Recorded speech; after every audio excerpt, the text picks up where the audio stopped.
ला ला ला ला ला ला ला ला ला ला ला ला।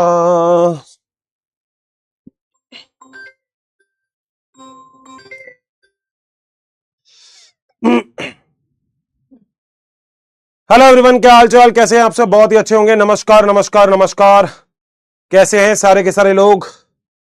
नमस्कार दोस्तों, मैं आ गया हूं। कैसे हैं आप? बहुत ही बढ़िया होंगे। नमस्ते नमस्ते नमस्ते, very good afternoon all of you. क्या हाल समाचार, कैसे हैं? नमस्ते भाई, नमस्ते नमस्ते। क्या हाल है भाई? बढ़िया। Good afternoon good afternoon good afternoon. अगर तुम साथ हो, हाँ, अगर तुम साथ हो दिल में।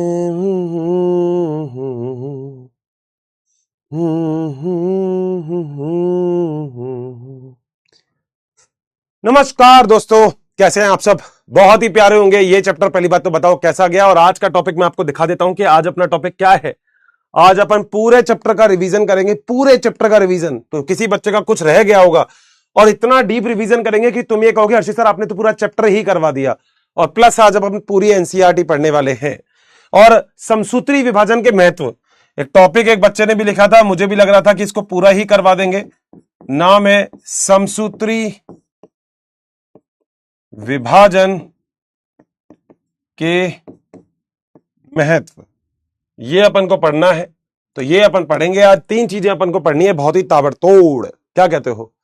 बहुत बढ़िया बेटा। नमस्कार नमस्कार नमस्कार, आप सभी लोगों का बहुत बहुत स्वागत है। हमेशा की तरह आवाज पहले बताओ ओके है? सब लोगों को आवाज बिल्कुल क्लियर आ रही है? मैं बहुत बढ़िया हूं। अच्छा, बता देता हूं कि कल अपन आ रहे हैं कहां पर। कल मैं वाराणसी आ रहा हूं, वाराणसी।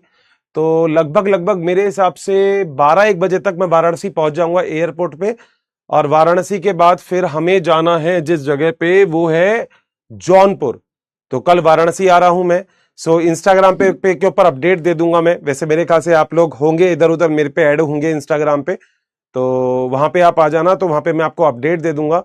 और फिर वाराणसी के बाद मैं जौनपुर आ रहा हूं कल। ठीक है, तो जौनपुर में कहाँ आ रहा हूं वो मैं आपको वहीं बताऊंगा। अगर आप में से कोई भी जौनपुर से है तो आ सकता है और मिल सकता है। जौनपुर वाले बच्चों आ जाना, मिल लेना, मुझे भी बड़ा अच्छा लगेगा। बोल देना गोरिल्ला आर्मी, ये बात ठीक है। सो जो भी जौनपुर से है, जो भी जौनपुर से है, और जो वाराणसी से है, आसपास से हो, मतलब परेशान मत होना भाई, आसपास वालों तो है ना, बिल्कुल परेशान मत होना। इंस्टाग्राम के ऊपर मैं लाइव अपडेट दे दूंगा कि मेरी फ्लाइट कब उड़ेगी। वैसे मेरी फ्लाइट कल शायद, अगर मैं गलत नहीं हूं तो सुबह 10-11 बजे की मेरी फ्लाइट है। 10 या 11 बजे के बीच की मेरी फ्लाइट है दिल्ली से। सो मैं वाराणसी आऊंगा और वाराणसी अपन मिलेंगे। अगर आप लोग वाराणसी होंगे तो एयरपोर्ट पे अपन मिल लेंगे। वैसे तो एयरपोर्ट बहुत बड़ा होगा मेरे हिसाब से वाराणसी का, तो क्या पता नहीं मिल पाए, तो फिर जौनपुर मिलेंगे। वाराणसी से आई थिंक जौनपुर कोई ज्यादा दूर है भी नहीं। थैंक यू सो मच दोस्त, थैंक यू। ठीक है, तो जौनपुर में अभी कहाँ आऊंगा वो मेरे को नहीं पता यार दोस्त, मैं तो कभी गया ही नहीं हूँ जौनपुर। बट मेरे को जौनपुर बड़ा याद आ गया, पता है, वो मिर्जापुर की बात से, मिर्जापुर से याद आया जौनपुर। मैंने कहा मिर्जापुर के वहीं पे ही तो जौनपुर है। ठीक है, ओके। गाजीपुर यार देखो इतना तो नहीं घूमा, क्योंकि मेरी वापसी की भी फ्लाइट है बेटा, है ना। ठीक है भाई, इतनी सारी बात क्लियर है। तो आज अपन बहुत सारी चीजें पढ़ने वाले हैं। आज अपन एनसीईआरटी पढ़ने वाले हैं, तो प्रॉपर एनसीईआरटी पढ़ेंगे। प्रॉपर चिल रखना, आराम से बस पढ़ते रहना मेरी एक एक बात। ठीक है, सीकर भी आएंगे पक्का। अच्छा, मैं कभी भी, मैं तुम्हें इंस्टाग्राम पे फॉलो करने के कभी नहीं बोलता, मगर वो एक ऐसी जगह है जहां पे मैं तुम्हें अपडेट कर सकता हूं कि मैं वहां पे आ रहा हूं। नहीं तो बताओ मैं तुम्हें कैसे ही बताऊंगा, मतलब मैं कहां पे हूँ लाइव कैसे आके बताऊंगा कि हाँ देखो मैं वाराणसी पहुंच चुका हूं। तो कल एक फोटो डालूंगा वाराणसी की, टचवुड कोशिश करेंगे। और दिल्ली एयरपोर्ट तो खैर दिल्ली एयरपोर्ट के बारे में तो क्या ही कहना। हाँ, जौनपुर पता नहीं कितना टाइम लगेगा यार, मैं कभी गया नहीं हूँ। टेलीग्राम पे अपडेट कर दूं यार, टेलीग्राम पे तो चलो, टेलीग्राम पे भी अपडेट कर दूंगा। ठीक है भाई, है ना। इंदौर भी आया था बेटा, मैं लास्ट मंथ ही तो इंदौर आया था। एक लड़का था जिससे मिल रहे, रीवा गया था मैं। तो रीवा एमपी में है शायद, वहां से मेरी फ्लाइट इंदौर ही थी। तो मैं इंदौर रुका था लगभग लगभग 6 घंटे एयरपोर्ट पे। ठीक है, जयपुर तो अलवर के पास ही है। हाँ आऊंगा मैं, जहां भी आऊंगा यहां बताऊंगा ना आपको, तुम क्यों लोड लेते हो। ठीक है, आओ भाई चालू करें। पहले फटाफट से बताओ डन है? चालू करें एनसीईआरटी, आज की एनसीईआरटी चालू करें, फिर रिवीजन चालू करेंगे। सो पहले क्या करना है ये बताओ? पहले रिवीजन या फिर एनसीईआरटी? उसके बाद महत्व एंड में लिखवा दूंगा, कोई बड़ी बात नहीं है। बता दो भाई, पहले क्या करना है तुमको? जल्दी बता दो, जल्दी, वेट मत करवाया करो, जल्दी बताओ पहले तुम्हें क्या करना है। पहले तुम्हें एनसीईआरटी पढ़नी है, क्या करना है तुम्हें खुद बता दो। पोल ओपन कर दिया तुम्हारा मैंने।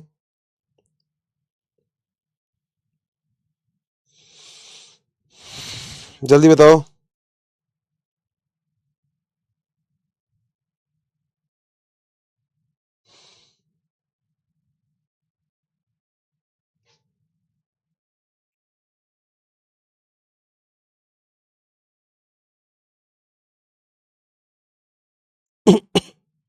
पहले क्या करना है जल्दी से बता दो।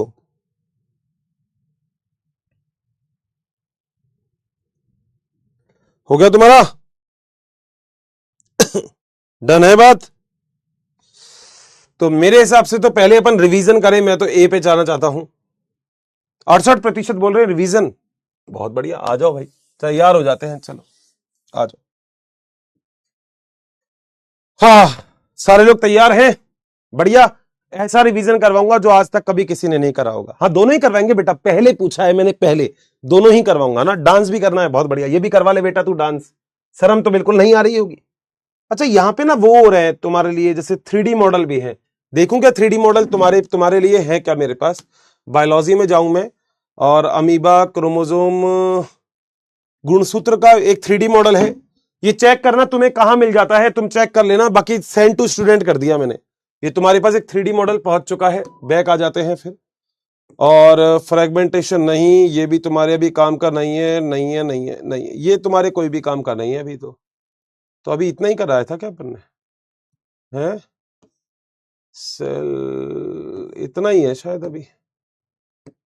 और कोई 3D मॉडल है क्या यहाँ पर? क्रोमोसोम भेज ही दिया मैंने, है ना। सेल डिवीजन का कोई 3D मॉडल है, दिख रहा है तुम्हें? मुझे तो नहीं दिख रहा है यार। एक तो इसमें उसके अकॉर्डिंग नहीं है, अल्फाबेट अकॉर्डिंग ना, कुछ भी उल्टा पुल्टा है।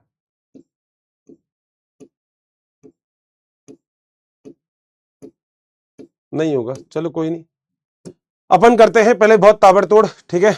अपन खुद ही करते हैं, छोड़ो एनसीईआरटी इसको। तो आओ जरा बेटा, अब अपन सबसे इंपॉर्टेंटली आज यहां पे चालू करने वाले हैं, जो है हमारी एनसीईआरटी से पहले सबसे इंपॉर्टेंट चीज, दैट इज अ रिवीजन। और मैंने बोला था हम जो रिवीजन करेंगे वो काउंटडाउन के अकॉर्डिंग करेंगे, और मेरे ख्याल से आप सभी लोगों को तो पूरा चैप्टर याद होगा। अब तो पूरे चैप्टर में कोई दिक्कत नहीं है, मगर जो मैं बोल रहा हूं, आज ऐसा रिवीजन कभी किसी ने नहीं दिया होगा। विश्वास करो, आज दो बार आपका ये चैप्टर रिवाइज करवाने वाला हूं मैं। आ जाओ दोस्तों, हम लोगों ने जिस चैप्टर की शुरुआत की थी उसका नाम था कोशिका चक्र और कोशिका विभाजन। ये बहुत ही इंपॉर्टेंट चीज है कि आज हम रिवीजन पढ़ने वाले हैं। रिवीजन, रिवीजन वो भी किसका?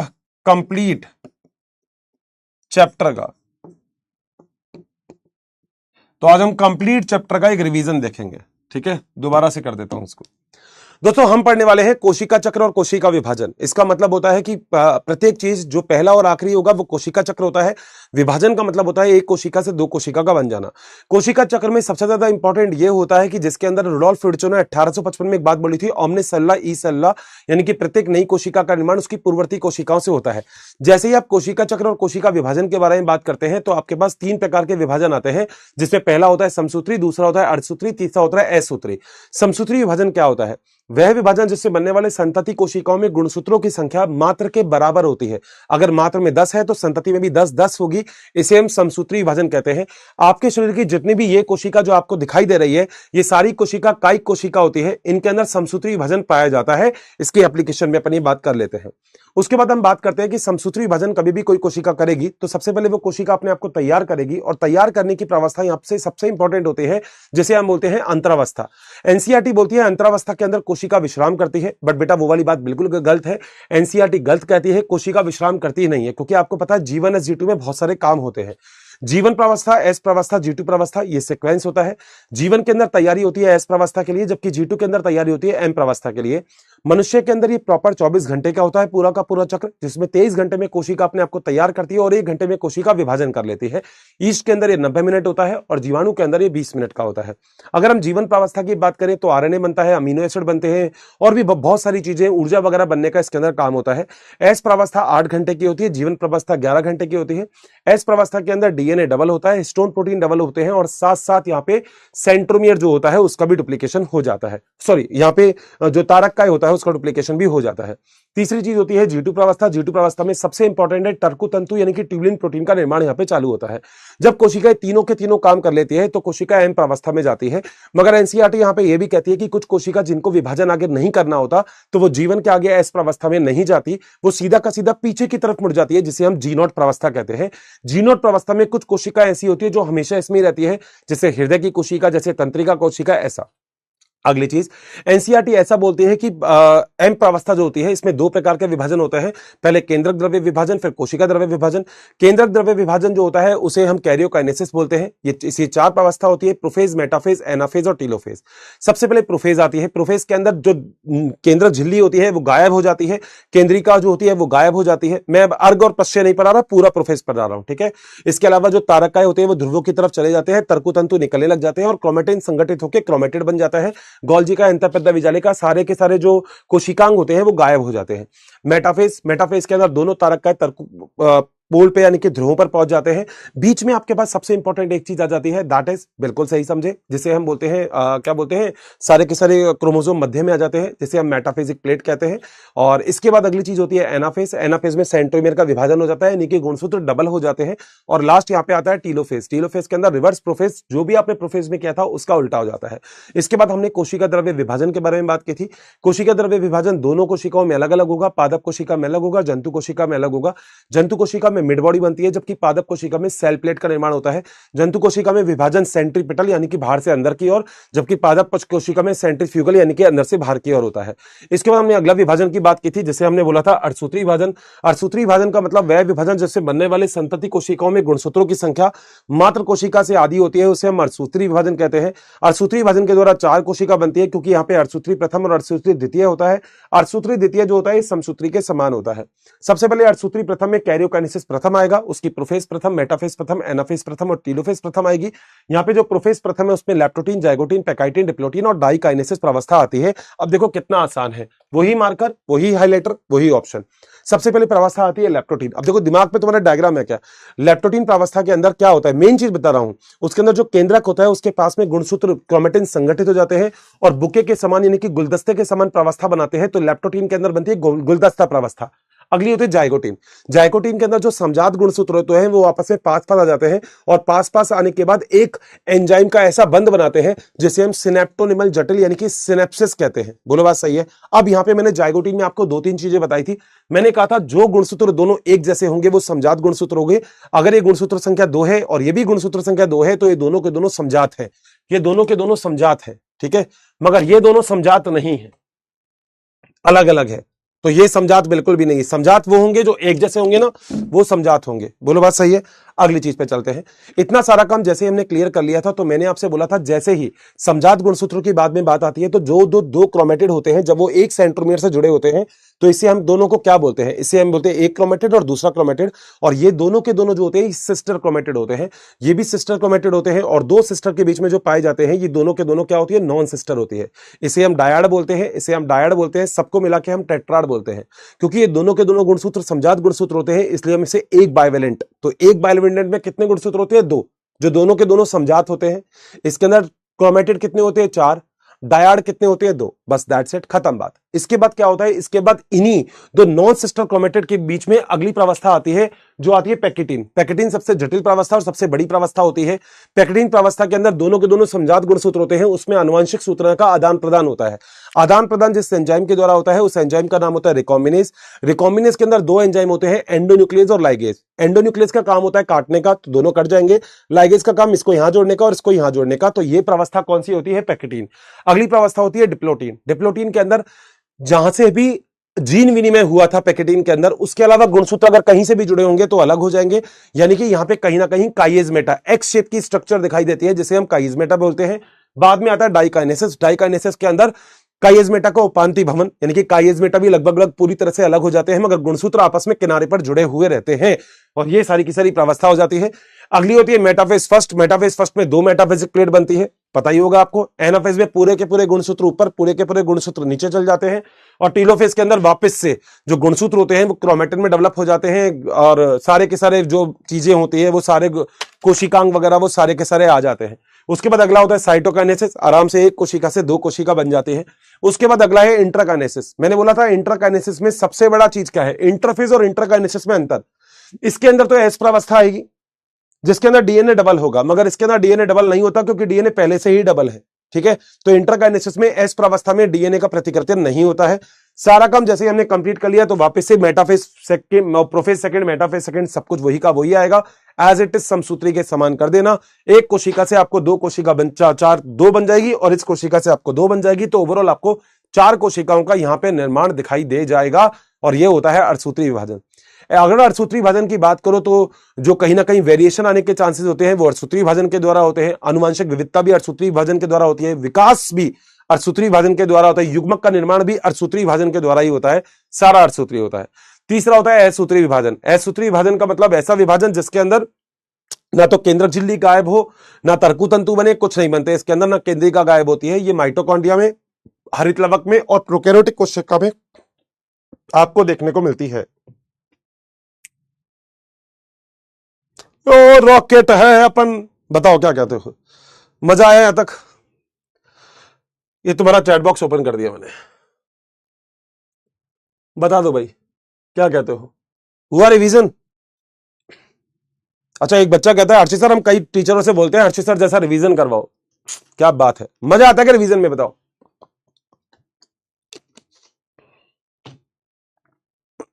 अब रिवीजन हुआ, अभी एनसीईआरटी पढ़ेंगे, टेंशन ना लो। रिवीजन हुआ, अभी एनसीईआरटी पढ़ेंगे, सब कुछ करेंगे आज टेंशन मत लो, सब करेंगे बढ़िया तरीके से। आज ये चैप्टर तुम्हारे सबके हाथ में पटक दूंगा मैं कि देख लो भैया तुमको सारा चैप्टर याद हो गया है अब। डन, मगा आ गया, चमक गया, क्लियर है, बहुत ही बढ़िया। मैंने बोला था ना मैं पूरा चैप्टर याद करवा दूंगा। आओ जरा आज एनसीईआरटी देखते हैं। एक छोटा सा टॉपिक और पढ़ना था, समसूत्री विभाजन के महत्व, है ना, वो भी पढ़ना है, वो भी अपन पढ़ लेंगे, एनसीईआरटी पढ़ लेंगे, सब काम करेंगे आज, ठीक है। मजा आया? चलें आगे, क्वेश्चन भी करेंगे बेटा, आज तो सब करेंगे। आज तो तुम बड़े दो चैप्टर कंप्लीट हो जाएंगे आज अपने, 2 चैप्टर हो जाएंगे आज अपने, टू चैप्टर। बच्चे बोलते थे ना आज हमारे 2 चैप्टर कंप्लीट होंगे, आज हमारे 2 चैप्टर हो जाएंगे, तो आज तुम्हारे बेटा 2 चैप्टर हो जाएंगे। क्वेश्चन आंसर भी करेंगे बेटा। जौनपुर में बेटा अभी आइडिया नहीं है कहां जा रहे हैं, बट मुझे ऐसा नहीं आइडिया, मैं तो देखो कभी जौनपुर आया भी नहीं, बट मुझे बड़ी खुशी होगी अगर आप लोगों से मुलाकात होगी तो, ठीक है। मजा आ गया ना? डाउट भी देखेंगे बेटा, डाउट आ गया कुछ? अबे यार तुम्हें डाउट बहुत आ जाते हैं, मैं कुछ नहीं भी करवाता तुम्हें डाउट कैसे आ जाता है ये बताओ। आओ पहले तो तुम्हें साइलेंट कर देता हूं, नहीं तो तुम वायलेंट हो जाओगे, ठीक है। तुम्हें साइलेंट कर दिया है, आ जाओ पहले। अब दोस्तों अपन एक बार यहां पे जरा बात कर लेते हैं अपनी एनसीईआरटी के बारे में कि एनसीईआरटी एग्जैक्टली अपन से क्या कहते हैं। तो जितनी एनसीईआरटी अपन ने अभी तक पढ़ ली, उस एनसीईआरटी के अब अपन आगे चलेंगे और अपन देखने की कोशिश करेंगे कि आखिर एनसीईआरटी इसमें अपन को ऐसा क्या कह देती है जो हम ऐसा बोलते हैं कि हमें समझ में ही नहीं आता। तो आज जरा एनसीईआरटी देखने की कोशिश करते हैं कि एनसीईआरटी हमें इसमें क्या कहती है। डन है बेटा? तो चले दोस्त, तो अब देखते हैं जरा एनसीईआरटी इस चैप्टर की कि आखिर ये एनसीईआरटी हम लोगों से क्या कहती है। हर एक पॉइंट को समझेंगे, कोई लोड मत लेना। आ जाओ, तुम्हारे पास एनसीईआरटी होगी, अच्छी बात है, नहीं है तो मेरी बात बस सुनते रहना, अब कुछ अलग चीज बोलेगी नहीं। आ जाओ। 25 सूत्रीय अंतराल यानी कि जो जीवन फेज होती है, इसके अंदर समसूत्री विभाजन में डीएनए का प्रतिकृतियन के बीच में अंतराल को प्रदर्शित करता है। वही जीवन G2 के बारे में बता रहा है। जीवन प्रावस्था में कोशिका उपापचयी रूप से सक्रिय होती है और लगातार वृद्धि करती रहती है, बिल्कुल सही है, परंतु इसका डीएनए प्रतिकृति नहीं करता, क्योंकि डीएनए प्रतिकृति कौन सी अवस्था में होता है? एस प्रावस्था में। तो एस प्रावस्था के अंदर डीएनए का संश्लेषण होता है, जिसमें डीएनए का निर्माण और उसकी कॉपी होती है, बिल्कुल सही बात है। इस दौरान डीएनए की मात्रा डबल हो जाती है। यदि प्रारंभिक मात्रा 2C थी तो अब डीएनए की मात्रा बोलो क्या हो जाएगी? डीएनए की मात्रा फिर 4C हो जाती है। बोलो बात सही है? क्योंकि मैंने आपसे ये वाली बात बोल भी रखी थी, अगर पहले ऐसा है गुणसूत्र और इसमें ये डीएनए है और इसको अगर आप 2C बोलते हो डीएनए को, तो एस प्रावस्था के बाद डीएनए ऐसा हो जाएगा, हाँ, तो क्या हो जाएगा? ये 4C, डीएनए डबल हो जाएगा, मगर गुणसूत्र उतने ही रहते हैं, ठीक है सर। यदि भी गुणसूत्र की संख्या में कोई भी वृद्धि नहीं होती है, आपको भी पता है, जीवन प्रावस्था में कोशिका अगर द्विगुणित होती है यानी कि 2n है, तो एस प्रावस्था में भी यह इनकी संख्या वही रहती है। क्यों? क्योंकि मैंने बोला था गुणसूत्र की संख्या सेंट्रोमियर की संख्या से विभक्त करते हैं, और सेंट्रोमियर यहां पे भी एक है तो यहां पे भी एक है। अब सबको सेंट्रोमियर दिख रहा है ना, बनाने की तो जरूरत नहीं है, जिसके लिए बनाने की जरूरत है होंगे कुछ यहाँ पे धुरंधर तो बैठे होंगे। ये रहा बेटा सेंट्रोमियर, पता है ना सेंट्रोमियर। हाँ देखो बेटा, सिलेक्शन के लिए जरूरी ना बस पढ़ाई होती है, और तुम्हें पढ़ना पड़ेगा। तुम ये सोच के बैठे हो रट्टाफिकेशन हो जाएगा यहाँ पे, तो मैंने पहले भी बोला था मेरे पास तो वो वाली चीज तुम उपलब्ध होगी भी नहीं, रट्टाफिकेशन वाली। जो जीवन अवस्था में थी वैसे ही 2n रहेगी। प्राणी कोशिकाओं में एस अवस्था में केंद्रक में डीएनए प्रतिकृति प्रारंभ होता है, वैसे ही तारक केंद्र भी प्रतिकृति होने लग जाता है। तो एस अवस्था में 3 चीज होगी, डीएनए डबल हो जाएगा, बिल्कुल सही है, तारक काय और स्टोन प्रोटीन। इसने स्टोन लिखा नहीं लिखा छोड़ो, अपन ने लिखा था। तो कोशिका वृद्धि के साथ साथ इसके बाद ये G2 प्रावस्था में प्रोटीन का निर्माण होता है। अब तुम्हें पता है कौन सा प्रोटीन, तुम्हें पता है ट्यूबुलिन प्रोटीन, जो तर्कु तंतु बनाता है, यही तो नॉट से। तुम बोलते हो ना अर्चित सर नॉट से क्या फायदा है, देखो ये फायदा है। कौन सा प्रोटीन था, ट्यूबुलिन प्रोटीन, लिखे हुए तुम्हारे वो डायग्राम में देखो। और ट्यूबुलिन प्रोटीन क्या बनाता है, तर्कु तंतु। मैं बोलता हूं ना दोस्त, तुम बस मेरी बात सुनते रहना, अगर मेरी बात सुनते रहोगे तो फिर डाउट नहीं आने दूंगा मैं कहीं भी। तुम खुद मेरे से कह दोगे मगर आलतू फालतू की चीज दोस्त नहीं पढ़ाऊंगा मैं।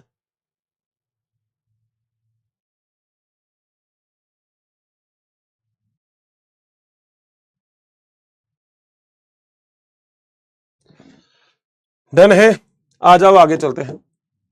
प्रौढ़ की कुछ कोशिकाओं में विभाजित नहीं होती, जैसे हृदय की कोशिका, तंत्रिका कोशिका, ठीक है। अनेक कोशिका कभी कभी विभाजित होती है, तब क्षतिग्रस्त कोशिकाओं को बदलने की आवश्यकता होती है। ये कोशिकाएं आगे विभाजित नहीं होती तो जीवन प्रावस्था से निकल के कहां पहुंच जाती है, कोशिका चक्र की G0 प्रावस्था में चली जाती है। अब जरा सुनो बेटा, ये वाली लाइन एनसीईआरटी की गलत है। क्या बात कर रहे हो, आप एनसीईआरटी की लाइन को गलत बता रहे हो, जरा ध्यान से सुनना। एनसीईआरटी की ये वाली लाइन गलत है। अब आप मेरे से यही पूछोगे अर्चित सर क्यों, आपने ऐसा कैसे बोल दिया कि एनसीईआरटी की ये लाइन गलत कैसे, जरा ध्यान से सुनना। देखो इस लाइन को क्या बोल रही है एनसीईआरटी की लाइन, ध्यान से सुनो जरा, देखो ध्यान से, ध्यान से सुनना बेटा, है ना। ये कुछ अरे कौन सा है वो, ये हाइलाइटर, हाँ। कुछ कोशिकाएं ऐसी होती हैं जो आगे विभाजित नहीं होती हैं, ठीक है, वो जीवन से बाहर निकल के निष्क्रिय अवस्था में पहुंचती है, जिन्हें कोशिका चक्र की शांत अवस्था कहते हैं। बेटा G0 कोशिका चक्र की अवस्था होती है नहीं होती, ये मेरे को तुम बताओगे आज, जरा खुद देखो। अगर मान लो मैं तुमको यहां पे एक सर्किल बना देता हूं, मान लो मैंने एक सर्कल तुम्हें ये बना दिया, बिल्कुल सही है, ठीक है। यहां पे तुम्हें पता है कि यहां पे मैंने बहुत सारी प्रावस्था तुम्हें बताई थी, मैंने जीवन प्रावस्था बताई थी, मैंने एस प्रावस्था बताई थी, मैंने G2 प्रावस्था बताई थी, मैंने एम प्रावस्था बताई थी, ठीक है। क्या ये कोशिका चक्र है? चक्र का मतलब ये होता है कि पहला और आखिरी एक ही हो, जहां से कोशिका को चलाना चालू करोगे वहीं पे ही आके कोशिका खत्म होगी, वही तो कोशिका चक्र है। अच्छा अब ये बताओ, मैंने अगर यहां से एरो बना के G0 लिख दिया, क्योंकि G0 प्रावस्था ऐसी ही थी, बाहरी है कोशिका चक्र के। अब एनसीईआरटी बोलती है कोशिका चक्र की G0 प्रावस्था। तुम्हें क्या लगता है, तुम मुझे खुद अपने हिसाब से, बिल्कुल अपने हिसाब से बोल रहा हूं, अपने हिसाब से मुझे तुम बता दो, क्या G0 कोशिका चक्र की प्रावस्था है, कोशिका चक्र के बाहर है? सर ये तो कोशिका चक्र के बाहर है, बिल्कुल। तुम्हें पता है पुरानी एनसीईआरटी कहीं मिल जाए ना तो देखना, पहले G0 को कोशिका चक्र में ही लिख रखा था और एनसीईआरटी ने लाइन लिख दी, तो किसी को दिक्कत भी नहीं हुई। अब एनसीईआरटी ने डायग्राम तो चेंज कर दिया मगर ये नहीं चेंज किया। तो अगली बार कभी भी तुमको कोई एनसीईआरटी वाला बोले कि भैया एनसीईआरटी में कोई गलती है क्या, तो तुम बोल देना हमारे हर्षित सर ने एक बार बताई थी। कह रहा क्या बताई थी? कह रहा उन्होंने बोलेगा बहुत नोटी हो गए एनसीईआरटी वाले। कह रहा डायग्राम तो चेंज कर दिया, थ्योरी कौन चेंज करेगा? तो अगर डायग्राम चेंज किया, क्योंकि देखो क्या लिखा है, तुम खुद देखो क्या लिखा है, जिसे कोशिका चक्र की शांत अवस्था, कोशिका चक्र की G0 होती नहीं है, चक्र की होती तो चक्र के अंदर होती, चक्र के बाहर थोड़ी ना होती। सर क्या बात है, अब देख लो, अब मैक्सिमम देखना, टीचर इसको पूरा का पूरा ऐसे ही पढ़ा देगा। कह रहा है बेटा पूरा हो गया, बच्चे भी कहते हैं हाँ सर पूरा हो गया, मगर पूरा नहीं है ना बेटा, G0 नहीं होती। अब तुम कहोगे नीट में आएगा तो क्या करेंगे, तो बेटा नीट में अगर आएगा तो आप एनसीईआरटी का डायग्राम ही फॉलो करेंगे, क्योंकि वो अपडेटेड है, थ्योरी अपडेट नहीं हुई। तो G0 कोशिका चक्र की प्रावस्था नहीं होती, कोशिका चक्र के बाहर होती है वो। डन है बात, मजा आ जाएगा। तो कमेंट बॉक्स में लव यू बाद में लिख देना, तुम अभी तो बस पढ़ते रहो। इस अवस्था में कोशिका उपापचयी रूप से सक्रिय होती है, लेकिन वे विभाजित नहीं होती, बिल्कुल सही बात है। और इनका विभाजन आवश्यकता अनुसार होता है। कोशिका को विभाजन करने की जरूरत है तो कोशिका विभाजन करेगी, विभाजन करने की जरूरत नहीं है तो विभाजन नहीं करेगी। अब यहां हो, दो चीजें और है। पादप व जंतु जीवन काल में कैसे वृद्धि करते हैं? मैं आपको लिखवा चुका हूं कि पादप जो वृद्धि करते हैं वो करते हैं विभज्योतक से। विभज्योतक का मतलब होता है ऐसे ऊतक जिनकी सहायता से कोशिका विभाजन करती है, उसे हम विभज्योतक बोलते हैं, इंग्लिश में बोलते हैं मेरिस्टेम। अगर आपको याद है तो मैंने आपको एक इस तरीके का डायग्राम बनाया था। 3 प्रकार के विभज्योतक बताए थे, शीर्षस्थ, मध्यस्थ और पार्श्व। एक जो शीर्ष में पाए जाते हैं तने और जड़ की, एक 2 शाखाओं के जो बीच में होते हैं, एक पेड़ को जो मोटाई में वृद्धि करते हैं। हमेशा पेड़ पौधे डेवलप होते रहते हैं जिसका नाम होता है विभज्योतक। आ जाओ आगे। क्या पौधे की कोशिकाएं जीवन भर विभाजित कर सकती है? हाँ बिल्कुल, यस बात है। क्या आप सोचते हैं कि कुछ कोशिकाओं, पौधों में, प्राणियों में जीवन हमेशा विभाजित होती है? आपकी कोशिका तो लगभग सारी विभाजित होती रहती है हमेशा, मगर पौधों के अंदर केवल एक प्रकार की कोशिका जो है विभज्योतक, केवल वही विभाजन होता रहता है। आगे चलते हैं। क्या आप उच्च कोटि के पादप में उसका नाम और स्थान बता सकते हो? मैंने नाम भी बता रखा है और स्थान भी बता रखा है बेटा। नाम और स्थान दोनों हैं आपके पास। अपने नोटबुक में देख लेना, तुम्हारे पास डायग्राम भी है, नाम भी है, स्थान भी है। जिनकी कोशिकाएं जीवन भर विभाजित होती रहती है। शीर्षस्थ कोशिका में पाए जाने वाले कोशिका जीवन भर विभाजित होती रहती है, इसलिए उसे विभज्योतकी ऊतक कहते हैं। क्या प्राणियों में भी विभज्योतकी मिलता है? नहीं, प्राणी में लगभग सारी की सारी कोशिका विभाजित करती है। हृदय की कोशिका, तंत्रिका कोशिका, कुछ कोशिका को छोड़ के लगभग सारी की सारी कोशिकाएं प्राणियों के अंदर विभाजित करने का काम करती है। लो, हो गई लाइन। बोला था ना, तुम्हें अटकने ही नहीं दूंगा। और अब भी अगर किसी बच्चे को किसी भी टॉपिक में दिक्कत है तो एक बार लेक्चर शुरू से पढ़ो, फिर वो बहुत जरूरी है भाई। बैकअप बनाना ही मत इन चैप्टर में तो बिल्कुल भी नहीं। 4-5 क्वेश्चन अगर आते हैं ना ऐसे, तुम यूं कर दोगे, यूं 4 to 5 question, 4 to 5, 3 to 4 question भी मान सकते हो। 3 to 4 क्वेश्चन आएंगे इसमें लगभग इस चैप्टर से। तो 4 4 चौक 16 नंबर कोई कम नहीं होते बेटा। और 16 भी ऐसे नंबर, क्वेश्चन पढ़ा श्याओ, क्वेश्चन पढ़ा श्याओ, ऐसे श्याओं की आवाज तो नहीं आएगी मगर श्याओ मतलब स्पीड से होगा काम। अगर प्याज की जड़ की शीर्ष में पाई जाने वाली कोशिका में सूत्री विभाजन का अध्ययन कर चुके हैं, इनकी प्रत्येक कोशिका में 16 गुणसूत्र होते हैं। तो नीट के एग्जाम में कभी क्वेश्चन आता है कि प्याज में कितने गुणसूत्र होते हैं, यहां से नीट में क्वेश्चन आ सकता है, तो आप बोलेंगे 16। अब बच्चा कहेगा सर एनसीईआरटी में दे रखा है, देखो दे दिया। तो प्याज के प्रत्येक कोशिका में 16 गुणसूत्र होते हैं। जीवन एस और एम प्रावस्था के बाद कोशिका में कितने गुणसूत्र होंगे? 16 ही रहेंगे, क्योंकि जीवन प्रावस्था, एस प्रावस्था और एम प्रावस्था में गुणसूत्र कभी भी डबल नहीं होते, केवल डीएनए ही डबल होता है, तो गुणसूत्र तो 16 ही रहेंगे। लिख दो। एम प्रावस्था के बाद डीएनए की मात्रा 2C है, तो जीवन एस और G2 के बाद कितनी होगी? तो आपको पता है जीवन में भी 2C रहेगी डीएनए की मात्रा, तो मगर एस प्रावस्था में डीएनए की मात्रा, एस प्रावस्था में एंड में डीएनए की मात्रा डबल हो जाएगी, G2 में भी डबल रहेगी। हो गया सर, पढ़ते ही दिक्कत नहीं आएगी, मगर याद रखना डीएनए हमेशा एस प्रावस्था में ही डबल होता है। आओ भैया आगे चलते हैं। कुछ प्राणियों में केवल द्विगुणित कोशिका, जो कायिक कोशिका होती है, वो दिखाई देती है। कायिक कोशिका बताइए आपको, इंग्लिश में बोलते हैं कायिक कोशिका को हम सोमैटिक सेल। सोमैटिक सेल का मतलब क्या होता है? कायिक कोशिका को बोलते हैं सोमैटिक सेल। और सोमैटिक सेल होती है आपकी जो चर्म की कोशिका होती है, ये सारी कायिक कोशिका होती है। कायिक कोशिका, सारी कायिक कोशिका है, ये आपकी बाल की कोशिका है, सब कायिक कोशिका है। ठीक है, अगला चलते हैं। कुछ अपवाद है जहां पे हैप्लॉइड यानी कि अगुणित कोशिका भी समसूत्री विभाजन दिखा देते हैं। अब दुनिया ने चाहिए बताया नहीं बताया, मगर तुम लोगों को पता है मधुमक्खी वाली बात, याद है क्या? 32 को 16 16, 16 को 16 16, याद आ गया? अनिषेक जनन, बिना निषेचन के नर ड्रोन का निर्माण हो जाता है वहां पे। तुम्हारे नोटबुक में सभी है। वो कौन सी मधुमक्खी है जब सबसे खतरनाक थी? एपिस डॉर्साटा। 4 बताई थी, Apis dorsata, Apis indica, Apis mellifera, Apis florea. यूं कहोगे हर्षित सर यार याद कैसे रहता है आपको? क्योंकि मैं तुम्हारा टीचर हूं बेटा, याद कैसे नहीं रहेगा फिर? उदाहरण के लिए नर मधुमक्खियां, इसके विपरीत पादप में सूत्री विभाजन के द्वारा अगुणित कोशिकाएं दिखाई देती है। पादप में पीढ़ी एकांतरण जो होगा, मगर बेटा पीढ़ी एकांतरण वैसे है नहीं, हट गया है अब सिलेबस से, मगर ये मैं आपको पढ़ाऊंगा पादप जगत में, मगर हट गया है। मगर आपको फिर भी बता दूंगा कि पीढ़ी एकांतरण क्या होता है, हट गया ये टॉपिक। अगर पुरानी एनसीईआरटी किसी के पास हो तो पादप जगत के एंड वाले पेज में 3 साइकिल दे रखे, गोले बना रखे 3, हैप्लॉन्टिक, डिप्लॉन्टिक और हैप्लोडिप्लॉन्टिक, अगुणित, द्विगुणित, अगुणित, द्विगुणित। मगर अब सिलेबस से हट चुका है, मगर मैं तुम्हें पढ़ाऊंगा क्योंकि यहां पे दिया हुआ है, मगर पादप जगत में पढ़ेंगे अपन। आगे चलते हैं। अब आती है एम प्रावस्था। ठीक है, यह सबसे नाटकीय अवस्था होती है। नाटकीय क्यों बोला? क्योंकि अब इसमें केंद्रक विभाजन होगा, ये गुणसूत्र जाएंगे तो नाटक जैसा लगेगा सारा, जिसमें कोशिका के सभी घटकों का वृहद पुनर्गठन होता है, दोबारा से चीजें सम्मिलित होती हैं। जनक कोशिका संतति कोशिकाओं में गुणसूत्रों की संख्या बराबर होती है, इसे समसूत्री विभाजन कहते हैं। मैंने पूरी डेफिनेशन लिखवाई है। सुविधा के लिए सूत्री विभाजन केंद्रक की 4 प्रावस्थाओं में विभाजित किया गया है। पहला कैरियोकाइनेसिस यानी कि केंद्रक का विभाजन, जिससे विभाजन में एक प्रतिगतिशील प्रक्रिया है। इसकी विभिन्न अवस्थाओं को स्पष्ट रूप से विभाजन करना मुश्किल है, इसलिए हमने कैरियोकाइनेसिस को बांट दिया प्रोफेज, मेटाफेज, एनाफेज और टीलोफेज। बोलो बात सही है। पीएमएटी प्रोफेज में केंद्रक झिल्ली गायब, केंद्रिका गायब, क्रोमेटिन संगठित होकर प्राक गुणसूत्र और गुणसूत्र में तारककाय ध्रुवों की ओर जा रहे हैं। ठीक है, आ जाओ। और सारे के सारे जो कोशिकांग है वो गायब हो गए। आ जाओ। पहला है पूर्वावस्था यानी कि प्रोफेज। एस और G2 अवस्था के बाद सबसे पहले कैरियोकाइनेसिस की पहली अवस्था यही है। एस और G2 अवस्था में डीएनए जो कि नए बन जाते हैं लेकिन आपस में घुसे हुए होते के कारण वो स्पष्ट नहीं होते हैं। बोलो बात सही है, स्पष्ट नहीं होते गुणसूत्र, है ना, फ्रेश नहीं होते। ठीक है, गुणसूत्र पदार्थ के संगठन का प्रारंभ ही पूर्वावस्था की पहचान है।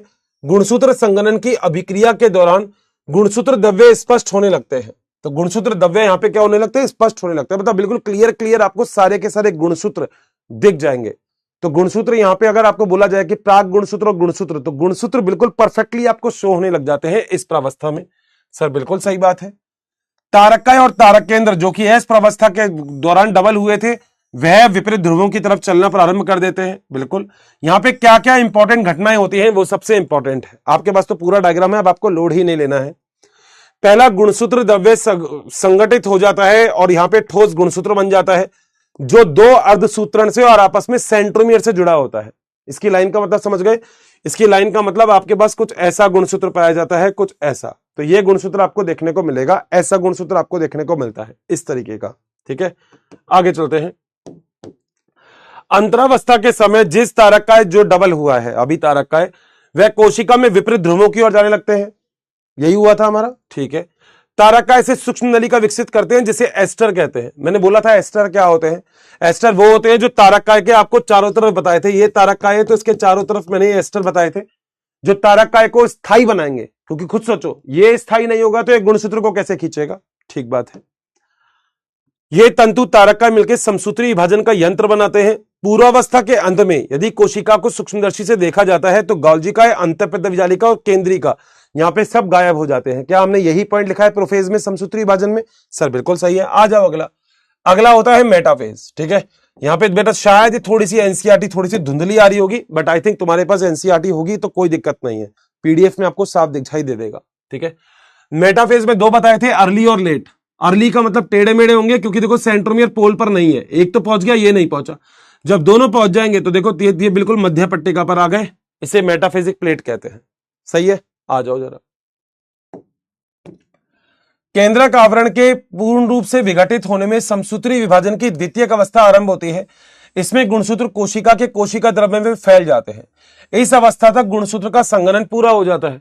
तो प्रोफेज के अंदर गुणसूत्र संगठित हो रहे थे, मेटाफेज में आते आते गुणसूत्र पूरे संगठित हो गए, तर्कु तंतु वगैरह सब, काइनेटोकोर वगैरह सब, बहुत बढ़िया। सूक्ष्मदर्शी से देखने पे ये स्पष्ट दिखाई देने लगते हैं। यह वह अवस्था है जिसमें गुणसूत्रों की आकृति का अध्ययन किया जाता है। मैंने आपको बोला था M for metaphase, M for morphology. तो अगर आपको मॉर्फो का यानी कि गुणसूत्र की आकृति का अध्ययन करना है तो वो होगा मेटाफेज के अंदर। डन है, आ जाओ अगला। मध्यावस्था में जो संतति गुणसूत्रों से बना होता है जो आपस में गुणसूत्र बिंदु से जुड़े रहते हैं। गुणसूत्र बिंदु के सतह पर एक बिंब के समान संरचना मिलती है जिसे काइनेटोकोर कहते हैं। और आपको पता है कितने काइनेटोकोर होंगे? 1 या 2? सर 2 काइनेटोकोर होते हैं एक सेंट्रोमियर पे। बिल्कुल सही बात है। आगे, सूक्ष्म नलिकाओं से जो तर्कु तंतु होते हैं ये काइनेटोकोर से दूसरी ओर गुणसूत्र से जुड़े होते हैं। मध्यावस्था में सभी गुणसूत्र मध्य रेखा पर आ जाते हैं, अतः गुणसूत्र ध्रुव से तर्कु तंतु द्वारा काइनेटोकोर से जुड़े रहते हैं। बिल्कुल सही बात है। वहां संतति अर्धसूत्रण तर्कु तंतु द्वारा काइनेटोकोर से विपरीत से जुड़ा होता है। तो यहां पे देखो, एक से ये जुड़ा हुआ है, एक से ये जुड़ा हुआ है। सही बात है, डन है। आगे चलते हैं। यहां पे सारे गुणसूत्र मध्य में आ जाते हैं, इसलिए हम इसे मध्य पट्टिका कहते हैं। इसमें तर्कु तंतु गुणसूत्र के काइनेटोकोर से जुड़ते हैं, गुणसूत्र मध्य रेखा में आ जाते हैं और मध्य पट्टिका पर आके व्यवस्थित हो जाते हैं। यही बताया था मैंने मेटाफेज में। तो प्रोफेज के अंदर सब कुछ गायब कर दो, क्रोमेटिन को संगठित करके गुणसूत्र बना दो। मेटाफेज के अंदर मध्य पट्टिका पर। अब अगला कौन सा होगा? एनाफेज। एनाफेज में क्या होगा? बांट दो अब गुणसूत्र को। आ जाओ। अगला होता है पश्यावस्था यानी कि एनाफेज। एनाफेज मध्य पट्टिका पर जैसे ही गुणसूत्र एक साथ अलग होने लगते हैं, इसे हम अर्धसूत्रण कहते हैं। तो कोशिका विभाजन के बाद संतति कोशिकाओं में गुणसूत्र वहीं से ही जाएंगे। सही है। ये गुणसूत्र विपरीत ध्रुवों पर जाने लगते हैं। प्रत्येक गुणसूत्र अपनी पट्टिका से दूर जाने लगता है, तब गुणसूत्र ध्रुवों की ओर होता है। ये मैंने आपको बता दिया था, अगर आपको याद हो तो। मैंने आपसे कहा था कि मान लो अगर ये तारककाय है और ये आपका सेंट्रोमियर है और ये आपकी भुजा है, तो मैंने बोला था जो सेंट्रोमियर होगा इसका फेस जो होगा वो तारककाय की तरफ होगा, और जो भुजा होगी ये मध्य की तरफ, मध्य पट्टिका की तरफ होगी। डन है, क्योंकि मैंने बोला था ऐसे जाती है ये। ठीक है, तो सेंट्रोमियर तो हमेशा ध्रुवों की तरफ रहेंगे। तो जो गुणसूत्र ध्रुवों की ओर जाने वाले नेतृत्व करते हैं, साथ ही गुणसूत्र की भुजाएं पीछे आती हैं। पश्चावस्था में क्या क्या होता है? पहला, गुणसूत्र बिंदु से अलग अलग हो जाते हैं। दोनों के दोनों गुणसूत्र अलग अलग हो गए। हाँ सर, बिल्कुल सही है। और अर्धसूत्रण विपरीत ध्रुवों की तरफ जाएंगे, तो एक गुणसूत्र यहां, एक गुणसूत्र नीचे चले जाएगा। यही था। अगला चीज आती है जिसे हम बोलते हैं टीलोफेज। समसूत्री विभाजन की यह अंतिम प्रावस्था होती है, जो अपने अपने ध्रुवों पर जब गुणसूत्र चले गए हैं तो ये वापस से असंगठित होते हैं। गुणसूत्र बिंदु नहीं दिखाई देते। अर्धसूत्रण के बाद ये ध्रुवों की तरफ पहुंच जाते हैं। इस अवस्था में क्या क्या चीजें होती है? पहला, गुणसूत्र विपरीत ध्रुवों की तरफ पहुंच गए और इनकी पहचान समाप्त हो गई, क्योंकि मैंने बताया था असंगनन हो जाता है। टीलोफेज के अंदर क्या होता है? जो गुणसूत्र होता है वो अब वापस से क्रोमेटिन के अंदर डेवलप हो गया। केंद्रक झिल्ली, केंद्रिका, अंतःपिंड विजालिका, गोल्जिका, सारे कोशिकांग आ जाएंगे। अब गुणसूत्र समूह के चारों तरफ केंद्रक झिल्ली आ जाएगी, बिल्कुल, और सारे के सारे कोशिकांग वापस से आ जाते हैं। यही आपका है क्या क्या मेन। ठीक है, इसने तो इतना दिया भी नहीं कोशिका विभाजन में, और तुम्हारे पास डायग्राम देखना कितना प्यारा है इस चीज का डायग्राम। और तुमने मेरे से बोला भी था अर्चित सर डायग्राम बड़ा ताबड़तोड़ आपने बनवाया था। खैर देख लो, आ जाओ भैया। अगला है कोशिका द्रव्य विभाजन। केंद्रक द्रव्य तो हो गया, आप कोशिका द्रव्य विभाजन पढ़ते हैं। कोशिका द्रव्य विभाजन के बाद केंद्रक जैसे ही अलग अलग हो जाएंगे तो कैरियोकाइनेसिस हो जाएगा। उसके बाद कोशिका विभाजन संपन्न होने के अंत में कोशिका एक अलग प्रक्रिया होती है जिसमें संतति कोशिकाओं में विभाजित हो जाती है। यानी कि केंद्रक विभाजन के बाद अब कोशिका द्रव्य का विभाजन होकर एक कोशिका से दो कोशिका बनानी है तुम्हें। ठीक है, प्राणी कोशिकाओं में जीव द्रव्य कला खांचन विधि के द्वारा होता है। खांच लगातार गहरी होती जाती है और केंद्र में आपस में मिल जाती है और दो भागों में विभक्त हो जाता है। अब देखो इसने कितना कॉम्प्लीटेड किया है। ये सेंट्रीपिटल है, बाहर से अंदर की ओर। तुम्हारे पास तो डायग्राम है, मैंने मिड बॉडी बनाई थी। इसमें किन किन दो चीजों के द्वारा मिड बॉडी बनी थी कमेंट बॉक्स में बता देना तुम बाद में। ठीक है, आ जाओ। पादप कोशिका में यहां पे कुछ अलग होगा, क्योंकि पादप कोशिका में कोशिका भित्ति पाई जाती है, इसलिए विभाजन अंदर से बाहर की ओर होगा। इसे बनती है सेल प्लेट। याद आ गया? फ्रेगमोप्लास्ट याद आया होगा। अंतःपिंड विजालिका, गोल्जी पट्टिका, बिल्कुल सही है ना। और तीसरा तर्कुतंतु के टुकड़े। आ जाओ। कोशिका विभाजन दूसरी प्रक्रियाओं के द्वारा संपन्न होता है। पादप कोशिकाओं में नई कोशिका भित्ति का निर्माण जो होगा, और निर्माण भी कौन करेगा? गोल्जी का करेगा। तभी तो गोल्जी पट्टिका आपको याद होगा, गोल्जी वेसाइकल आ जाती है बीच में, लिखाया हुआ है तुम्हारे डायग्राम में। तो मैंने यहां पे पार्श्व कोशिका से बिड़ जाता है और नई कोशिका भित्ति का निर्माण भी हो जाता है। अब आप इससे कोशिका पट्टिका बन जाती है, सेल प्लेट बन जाती है। मिडिल लैमेला तुमने पढ़ा था। ठीक है, आपस में कोशिका भित्तियों के मध्य पट्टिका आ जाती है। ये तुमने याद होगा, तुमने कोशिका वाला चैप्टर पढ़ा था, तब तुम्हें पता होगा दो कोशिका के बीच में जो पाई जाती है वो मध्य पट्टिका, जो बनी होती है कैल्शियम और मैग्नीशियम पेक्टेट से। कोई भूलेगा नहीं बेटा। अब तो मैं क्या बोलूं, अगर तुम भूले तो तुम भूले, मैं तो नहीं भूलने के लिए कहता। कोशिका विभाजन के समय कोशिका के अंदर जैसे माइटोकॉन्ड्रिया, प्लास्टिड आगे संतति कोशिकाओं में बढ़ जाते हैं। कुछ में केंद्रक विभाजन के साथ साथ कोशिका विभाजन नहीं होता, तो यहां पे बहुत सारे केंद्रक आ जाते हैं। इसे बहु केंद्र की अवस्था कैसे है? जैसे नारियल का भ्रूणपोष लिखा हुआ है तुम्हारे नोट्स में। हाँ, क्या बोलते हैं? मल्टी न्यूक्लिएटेड कंडीशन बोलते हैं। डायग्राम भी मैंने आपको बना के दिखाया था इसमें। अगला आता है सूत्री कोशिकाओं का महत्व, जो अपन थोड़ा सा आगे करेंगे। उसके बाद पढ़ेंगे अपन अर्धसूत्री विभाजन। तो समसूत्री विभाजन के बाद जो अगला आता है वो क्या आता है? अर्धसूत्री विभाजन। सही है, 100%। अर्धसूत्री विभाजन से पहले अगर आप कहो, क्योंकि काम को अपन को पूरा करना है बहुत बढ़िया तरीके से, तो एक बहुत बीच में बहुत प्यारी सी चीज मैं आपको बताता हूं, जो होता है समसूत्री विभाजन के महत्व, डिटेल से। मगर आलतू फालतू नहीं बताऊंगा, जो काम का है वही बताऊंगा। बेटा क्या क्या होता है समसूत्री विभाजन का महत्व, वो जरा अपन समझने की कोशिश करते हैं। ठीक है, तुम लोग एक कोशिका से बने हो युग्मनज से। मम्मी से युग्मक आया, पापा से युग्मक आया, दोनों मिल गए युग्मनज। इसके बाद तुम्हारी बॉडी में लगातार विभाजन होता रहता है, तुम ऐसे ही तो बने हो, तो वो समसूत्री विभाजन के कारण होता है। जैसे अगर तुम्हारी मम्मी से एन आया, पापा से भी एन आया, जानते हो एन एन, मान लो ये है शुक्राणु आया पापा से, और मम्मी से आई अंड कोशिका यानी कि अंडाणु आया, तो शुक्राणु और अंडाणु जब दोनों मिल जाएंगे तो यहां पे एन एन मिला के 2n बनेगा, जिसे हम युग्मनज या जायगोट बोलते हैं, या जायगोट बोलते हैं। बोलो बात सही है, कोई दिक्कत नहीं। अब इस जायगोट में लगातार विभाजन होता रहेगा तो एक बहुकोशिकीय जीव बनेगा, बहुकोशिकीय जीव। अब ये लगातार विभाजन कौन सा विभाजन होगा? यही होगा जिसे हम बोलते हैं समसूत्री विभाजन।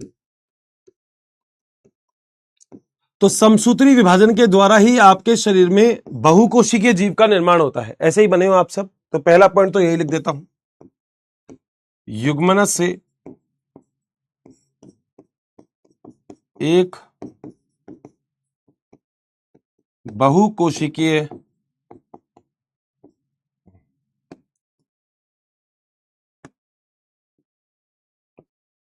जीव का निर्माण में सहायक। बेटा आपके शरीर में प्रतिदिन 5 × 10⁻9 कोशिका डेली बनती है। सर क्या बात कर रहे हो? लिख लो, बात नहीं कर रहा, लिख लो। मनुष्य में प्रतिदिन 5 × 10⁻9 कोशिका का निर्माण, कोशिका का निर्माण होता है। जो पादप कोशिका में ऊपर की तरफ चर्म होती है, जिसे हम अधिचर्म कहते हैं, उसका भी निर्माण इसके द्वारा ही होता है।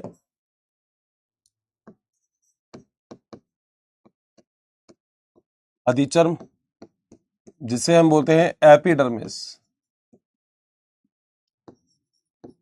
का निर्माण। बोलो क्या डन है बात यहां पर? कोई भी दिक्कत किसी को नहीं? क्लियर? अब अगर तुमने किसी के प्यार में अपने ऐसे थोड़ा सा हाथ काट लिया तो जो बगल वाली कोशिका होगी वो उस जगह को भरेगी नहीं। तुमने कहा वो मुझसे प्यार नहीं करती है, किसके यहां हो? अब ज्यादा मत काटे ना नालायक को, नहीं। और थोड़ा सा कट गया तो क्या होगा? अगल बगल की कोशिका वो एरिया बढ़ जाएगी। तो इसलिए यानी कि कोशिका को रिपेयर करने में सहायक, कोशिका रिपेयर में सहायक होती है। बोलो क्या डन है? कोई भी दिक्कत नहीं? 100%। हाइट बढ़ाने में भी यही सहायक होती है। तुम पहले छोटे छोटे हुआ करते थे, तुम बड़े हो गए, तो तुम्हारी जो कोशिकाओं की संख्या बढ़ेगी तो हाइट भी बढ़ेगी, तो कोश आकार बढ़ाने में सहायक।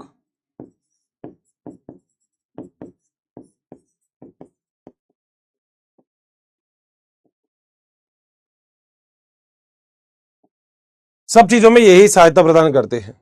डन है? पक्का? कोई भी दिक्कत है यहां तक? नहीं? चल सकते हैं आगे? पक्का ना? आ जाओ। कोई भी इनर लाइनिंग होगी तो भी यही बनाएगी। अंदर की तरफ कोई भी आंतों में कुछ भी, मान लो कोई कोशिका नष्ट हो गई तो अगल बगल की कोशिका उसको वापस बनाने का कार्य करती है। तो ये सारा काम इसी का ही होता है। देखो सूत्री कोशिका के विभाजन का आखिर क्या क्या महत्व होता है वो जरा पढ़ लेते हैं। सूत्री विभाजन या मध्यवर्ती विभाजन केवल द्विगुणित कोशिकाओं में होता है, यद्यपि कुछ निम्न श्रेणी के पादप में भी सूत्री विभाजन होता है। और ये आप पढ़ोगे शैवाल के अंदर होता है। निम्न श्रेणी में तो शैवाल, तो हम पढ़ेंगे, आंसर लिख देता हूं, कुछ शैवालों में, एल्गी में होता है ये, मगर यहां नहीं पढ़ेंगे, पादप जगत वाले चैप्टर में देखेंगे इसको। ठीक है। सूत्री विभाजन एक प्राणी के जीवन काल में क्या महत्व है इसको समझना आवश्यक होता है। ठीक है भैया, आवश्यक है तो समझा दो। आपने कुछ ऐसे उदाहरण जानते हैं जहां अगुणित और द्विगुणित कीटों के बारे में पढ़ा है। इस विभाजन से बनने वाली द्विगुणित संतति कोशिकाएं साधारणतः आनुवांशिक अवयव वाली होती है। बहुकोशिकीय जीवदावियों में जो वृद्धि होती है वो भी समसूत्री विभाजन के कारण ही होता है। कोशिका वृद्धि के द्वारा केंद्रक और कोशिका द्रव्य के बीच में अनुपात अव्यवस्थित हो जाता है। एक छोटी सी बात बताऊंगा मैं इसी लाइन को लेते हुए। अगर मैं आपसे, शायद जब लेक्चर की शुरुआत हुई थी मैंने तब भी आपसे बोला था, अगर कोई आपसे ये वाली बात पूछे कि आखिर कोशिका का विभाजन होता ही क्यों है, कोई भी पूछ ले, कि कोशिका विभाजन क्यों होता है। भाई क्यों होता है, कोई तो कारण होगा। तो खुद जरा एक बार सोचना। देखो अब तो मैंने ये पूरा का पूरा चैप्टर बता दिया ना, तो अब शायद आपका दिमाग चलेगा भी और एक बार में आप मेरी बात समझोगे भी। जरा ध्यान से सुनना। हम लोगों ने ये वाली बात देखी थी कि अगर कोई भी कोशिका होगी तो उसमें कोशिका में कोशिका झिल्ली होगी। सर बिल्कुल सही बात है। और कोशिका झिल्ली के अंदर यहां पर केंद्रक भी पाया जाएगा। बोलो बात सही, कोई दिक्कत तो नहीं। अब मेरे ख्याल से आप सभी लोग कोशिका वाला चैप्टर पढ़ के आए हैं, तो आपको एक बात भी पता होगा कि केंद्रक झिल्ली के बाहर यहां पर बहुत सारे कोशिकांग पाए जाएंगे और केंद्रक के अंदर केवल आनुवंशिक पदार्थ पाया जाएगा। और मैंने हमेशा आपसे बोला कि कोई भी कोशिका विभाजन इसलिए करती है क्योंकि कोशिका पहले वृद्धि करती है। अगर किसी भी कोशिका ने मान लो वृद्धि की अगर किसी भी कोशिका ने मान लो वृद्धि की, तो बेटा कोशिका द्रव्य में बढ़ने वाली चीजें ज्यादा होंगी, क्योंकि केंद्रक में तो ले दे के एक आनुवंशिक पदार्थ ही है, मगर कोशिका द्रव्य में तो माइटोकॉन्ड्रिया भी है, हरित लवक भी है, बहुत सारे कोशिकांग है। तो बेटा केंद्रक द्रव्य का आकार यानी कि कोशिका झिल्ली का आकार तो ज्यादा बढ़ता है, मगर इतना ज्यादा आकार आपका केंद्रक का नहीं बढ़ता। केंद्रक लगभग लगभग उतना या उससे थोड़ा सा बड़ा हो जाता है, बस ज्यादा बड़ा केंद्रक होता ही नहीं है, क्योंकि केंद्रक में ले देके एक डीएनए ही तो डबल हो रहा है और कुछ हो नहीं रहा। अब अगर आपको कोशिका वाला चैप्टर याद है तो मैंने आपसे बोला था कि केंद्रक को हम कोशिका का डायरेक्टर कहते हैं। पूरी कोशिका में देखने का काम। ओ रुक जा, क्या हो गया, अबे माइटोकॉन्ड्रिया कहां है, वो तो हरित लवक से मिलने गया, अबे बोला उसको, ऐसा। यानी कि पूरी कोशिका को कंट्रोल करने का काम, पूरी कोशिका को, ध्यान से सुनना, पूरी कोशिका को कंट्रोल करने का काम जो भी एक कोशिकांग करता है उसे हम केंद्रक कहते हैं। अब मैं आपसे एक बात पूछूं, मान लो आज मैंने मेरी एक नई क्लास खोली, उस क्लास में केवल 20 बच्चे थे। अगर मेरी क्लास में केवल 20 बच्चे थे, ध्यान से सुनना, तो अब 20 बच्चे होने के बाद मैं 20 बच्चों को संभाल पा रहा हूं। मगर अगर मेरी क्लास में 200 बच्चे हो गए तो क्या मैं 200 बच्चों को संभाल पाऊंगा? नहीं। तो मुझे एक और बंदा हायर करना पड़ेगा। 100 को मैं संभालूंगा, 100 को वो संभालेगा। अब जब कोशिका बड़ी हो रही है तो केंद्रक इतनी बड़ी कोशिका पे ध्यान नहीं दे पा रहा, क्योंकि पता नहीं ना माइटोकॉन्ड्रिया किसके साथ मुंह काला करवा रहा है। ध्यान तो रखना जरूरी है। और सर ये बात तो सही है, बाकी कोशिकाओं को भी नजर रखनी जरूरी है। तो कोशिका क्या करती है, यहां पे विभाजन करती है। और विभाजन करने से क्या होगा, विभाजन करने से एक कोशिका से फिर से कितनी कोशिका बन जाएगी? 2 कोशिका बन जाएगी। ये एक बन गई और ये एक बन गई, यही तो होता है। तो अगर कोई भी आपसे पूछे कि कोशिका विभाजन क्यों करती है, तो आप बोलेंगे कि केंद्रक द्रव्य और कोशिका द्रव्य के बीच में जो अनुपात होता है वो बिगड़ जाता है, इसलिए। क्यों विभाजन करती है, ये तो क्वेश्चन था। तो इसका आंसर क्या है? इसका आंसर है केंद्रक द्रव्य व कोशिका द्रव्य के बीच अनुपात बिगड़ना।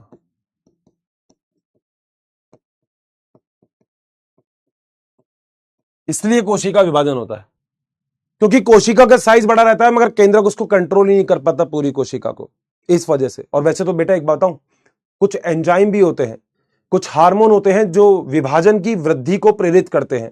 बता दूं क्या? बता दूं?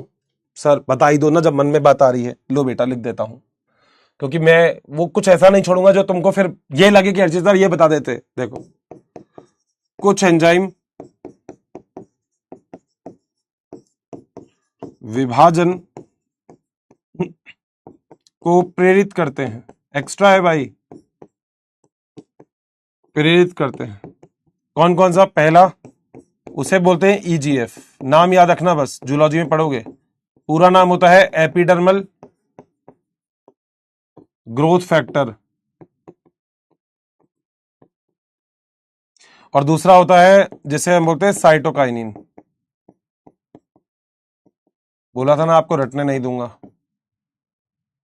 बट इसलिए रोक रखा था बस ये कि जिस दिन ये पढ़ाऊंगा उस दिन ये सब चीजें क्लियर कर दूंगा। डन है बेटा? मजा आ गया मेरे पॉइंट में?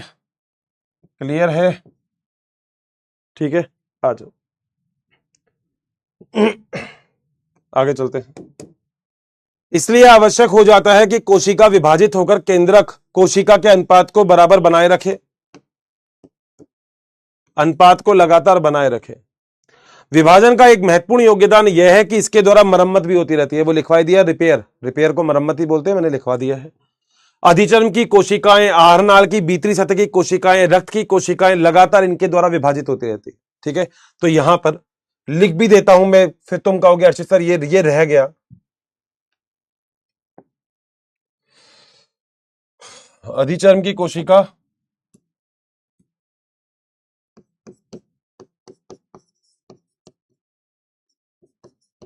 आहारनाल की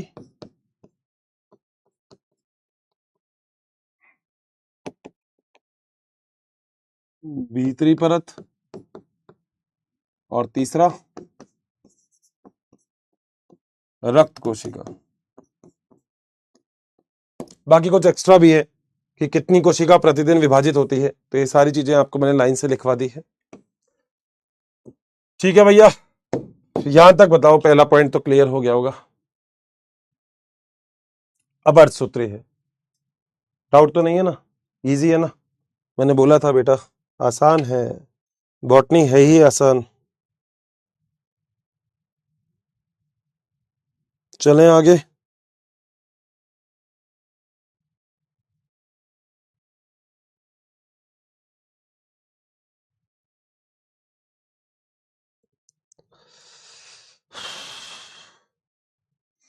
डन। कोई भी कैसी भी दिक्कत?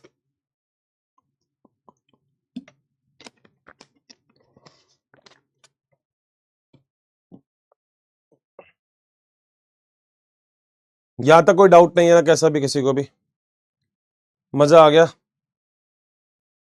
एक नंबर, शानदार। ठीक, आओ जरा देखते हैं, अब जरा अर्धसूत्री विभाजन में निपटा लेते हैं, लगे हाथों।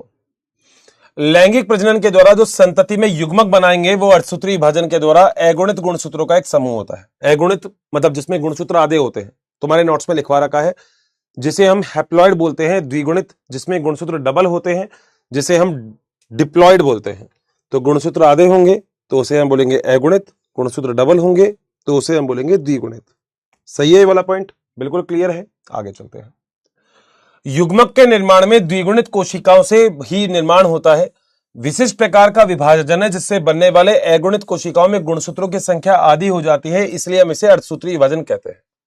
बता दिया था ये। वह विभाजन जिससे बनने वाले संतति कोशिकाओं में गुणसूत्रों की संख्या मात्र कोशिका के गुणसूत्रों की संख्या के आधी होती है, ऐसे विभाजन को हम लोग अर्धसूत्री विभाजन कहते हैं। ठीक है। लैंगिक जनन करने वाले जितने भी जीव होंगे वो अपने जीवन चक्र में अर्धसूत्री विभाजन द्वारा अगुणित अवस्था से प्राप्त होते हैं। उसके बाद निषेचन होने के बाद वापस से द्विगुणित आ जाती है, NN2N। यही बात थी, बिल्कुल सही है। ठीक है सर, आगे चलते हैं। पादप में प्राणियों में युग्मक के निर्माण के दौरान अर्धसूत्री विभाजन होता है जिसके द्वारा अगुणित युग्मक बनते हैं। समझ गए ये वाली बात? यानी कि अगर कोई भी 2N कोशिका है जो कि द्विगुणित है तो विभाजन करके ये NN बनाएगी जो कि अगुणित होंगे, और इसे ही हम युग्मक यानी कि गैमेट्स भी बोलते हैं। तुम्हारे नोट्स में सब कुछ है। ठीक है, आओ। अर्धसूत्री विभाजन की मुख्य विशेषता क्या होती है? अर्धसूत्री विभाजन में केंद्रक और कोशिका द्रव्य के विभाजन में दो प्रक्रियाएं होती हैं, जिसमें अर्धसूत्री प्रथम और अर्धसूत्री द्वितीय कहते हैं। मगर डीएनए का प्रतिकृतियन केवल एक ही चरण में होता है, और वो चरण कौन सी होती है? अंतरावस्था में। दूसरे में तो होगा ही नहीं। इंटरकाइनेसिस में, अंतरावस्था यानी कि इंटरफेज में एक ही बार होता है, अर्धसूत्री प्रथम से पहले ही होता है बस। ठीक है सर। एस प्रावस्था में पैतृक गुणसूत्र की प्रतिकृति के साथ समान अर्धसूत्रण बनने के बाद अर्धसूत्री वन की प्रारंभ अभिक्रिया प्रारंभ होती है, यानी कि G1 SG2 आ जाएगा, फिर अर्धसूत्री प्रथम चालू हो जाएगा, प्रोफेज प्रथम, मेटाफेज प्रथम। बहुत बढ़िया। अर्धसूत्री द्वितीय विभाजन में समजात गुणसूत्र में युगलन और पुनर्योगन होता है। जानते हो अर्धसूत्री द्वितीय विभाजन में समजात गुणसूत्र अलग अलग हो जाते हैं। समझ में आ गए ना? यानी कि समसूत्री के समान होता है। कैसा होता है ये? सर लिख दो ना, लिख दिया, तुम्हारे नोट्स में है वैसे, समसूत्री के समान। आ जाओ। अर्धसूत्री सेकंड के अंत के बाद 4 अगुणित कोशिका बन जाती है, बिल्कुल सही है। अर्धसूत्री प्रथम, ये सारी की सारी चीज पता है, पूर्वावस्था प्रथम, ये और ये सही है। मगर सबसे बड़ी प्रावस्था पूर्वावस्था प्रथम होती है। लेप्टोटीन, जाइगोटीन, पैकाइटिन, डिप्लोटीन और डाइकाइनेसिस। आ जाओ। अर्धसूत्री प्रथम, पूर्वावस्था प्रथम। ठीक है, सबसे बड़ी प्रावस्था है। अर्धसूत्री प्रथम की पूर्वावस्था प्रथम समसूत्री विभाजन की पूर्वावस्था से किया जाए तो बहुत लंबी और जटिल होती है। इसमें कई प्रावस्था बांटी गई है, तनुपट, लेप्टोटीन, जाइगोटीन, पैकाइटिन, डिप्लोटीन और डाइकाइनेसिस। बोलो डन है, यही बताया था। आओ सबसे पहले पढ़ लेते हैं इनके बारे में भी। और साधारण सूक्ष्मदर्शी से जब लेप्टोटीन अवस्था देखेंगे तो गुणसूत्र धीरे धीरे स्पष्ट दिखाई देते हैं। गुणसूत्र का जो कॉम्पेक्शन होता है वो पूरी तरह से तनुपट के दौरान जारी रहता है। इसके उपरांत पूर्वावस्था फर्स्ट का द्वितीय चरण प्रारंभ होता है, इसे युग्मपट कहते हैं। इसके दौरान गुणसूत्र आपस में युग्म प्रारंभ कर लेते हैं और इसकी संबद्धता को सूत्र युग्मन कहते हैं, यानी कि सिनेप्सिस कहते हैं। अब इसने कितना कंफ्यूज, देख लो, दो लाइन में इसने खत्म कर दिया, मगर तुम्हारे नोट्स में सब कुछ बहुत बढ़िया तरीके से है। ये जो सूत्र युग्मन है ना, इसे ही बोलते हैं सिनेप्सिस। तो सिनेप्सिस को ही सूत्र युग्मन कहते हैं, ठीक है, कंफ्यूज मत होना। अगला जाइगोटीन। इस प्रावस्था में गुणसूत्र समजात गुणसूत्र जो होते हैं, इस प्रावस्था में इलेक्ट्रॉन सूक्ष्मदर्शी से देखेंगे तो जो सूत्र होते हैं वो एक जटिल संरचना का निर्माण करते हैं जिसे सिनेप्टोनिमल कॉम्प्लेक्स कहते हैं, ठीक है। इसमें एक सूत्री युग्मक समजात गुणसूत्रों द्वारा अलग होता है, उसे युगली यानी कि बाइवेलेंट और चतुष्क कहते हैं। मैंने इसके लिए तुमको डायग्राम बताया, तुमको पता है चतुष्क क्या होता है, तुम्हें पता है डायड क्या होता है, तुम्हें पता है बाइवेलेंट भी क्या होता है, तुम्हें पता है सिस्टर क्या होते हैं, तुम्हें पता है नॉन सिस्टर क्या होती है, सब पता है, ठीक है। यद्यपि यह अवस्था अधिक स्पष्ट दिखाई देती है पूर्वावस्था फर्स्ट में, उपयुक्त में दोनों अवस्था पैकेटीन अवस्था में अपेक्षाकृत क्रम अधिक की होती है। इस अवस्था के दौरान प्रत्येक जो युगली यानी कि डायलर होते हैं, इसमें 4 अर्धसूत्र पाए जाते हैं जो कि अधिक स्पष्ट दिखाई देते हैं, यानी कि लेप्टोटीन हो गया और जाइगोटीन। जाइगोटीन में क्या होगा, गुणसूत्र बिल्कुल स्पष्ट दिखाई देंगे ये। अब अगला पैकेटीन, रिकॉम्बिनेज, आदान प्रदान कर लो, आ जाओ। इस प्रावस्था में पुनर्योगज ग्रंथिकाएं दिखाई देती है। पुनर्योगज ग्रंथिका का मतलब वो जगह जहां पे गुणसूत्र आपस में जुड़े हुए हैं। अगर ये गुणसूत्र यहां और ये गुणसूत्र यहां है, तो ये जो है, ये जो स्थल है जहां से दोनों गुणसूत्र जुड़े हुए हैं, इसे ही बोलेंगे पुनर्योगज ग्रंथिका। रिकॉम्बिनेंट डीएनए बनते हैं। एक बच्चे ने पहले पूछा भी था रिकॉम्बिनेंट का मतलब, तो मैंने बताया भी था रिकॉम्बिनेंट का मतलब जिसका वापस से योजन बन रहा है। पहले ये पिंक इस पिंक के साथ ही था, मगर अगर मैंने इस पिंक को इसके साथ जोड़ दिया तो दोबारा से इसका नया योजन बनाया ना, कुछ नया बनाए ग्रुप, इसे ही पुनर्योजन कहते हैं, कुछ नया बनना, ठीक है। असंतत यानी कि नॉन सिस्टर अर्धसूत्रण के बीच में क्रॉसिंग ओवर होता है। दो समजात गुणसूत्रों के बीच में आनुवांशिक पदार्थ के आदान प्रदान के कारण होता है। यहां पे एक एंजाइम होता है जिसे रिकॉम्बिनेज एंजाइम कहते हैं, जो दो सूत्रण में आनुवांशिक पूजन में विनिमयन में अग्रसर करता है। अब इसने तो लिख दिया, मगर मैंने तुमको पूरा बताया रिकॉम्बिनेशन एंजाइम क्या होता है, तुम्हें पूरा बताया कि दोनों के बीच में कैसे संलयन होगा, तुम्हें पूरा बताया एंडोन्यूक्लियस और लाइगेज, तो सब कुछ तुम्हारे नोट्स में है, इससे ज्यादा है। आ जाओ आगे। समजात गुणसूत्र के बीच में पुनर्योगज स्थूल पट के अंत तक पूर्ण हो जाता है, जिसके परिणाम स्वरूप गुणसूत्र आपस में जुड़े हुए दिखाई देते हैं। तो अब अगली प्रावस्था क्या है, डिप्लोटीन, जिसके अंदर वही दिखेगा काइएजमेटा एक्स। तो जहां से भी गुणसूत्र और कहीं से जुड़े हैं वहां से हट जाएंगे, केवल वहीं से ही जुड़े दिखाई देंगे जहां पे जीन विनिमय हुआ है, ठीक है।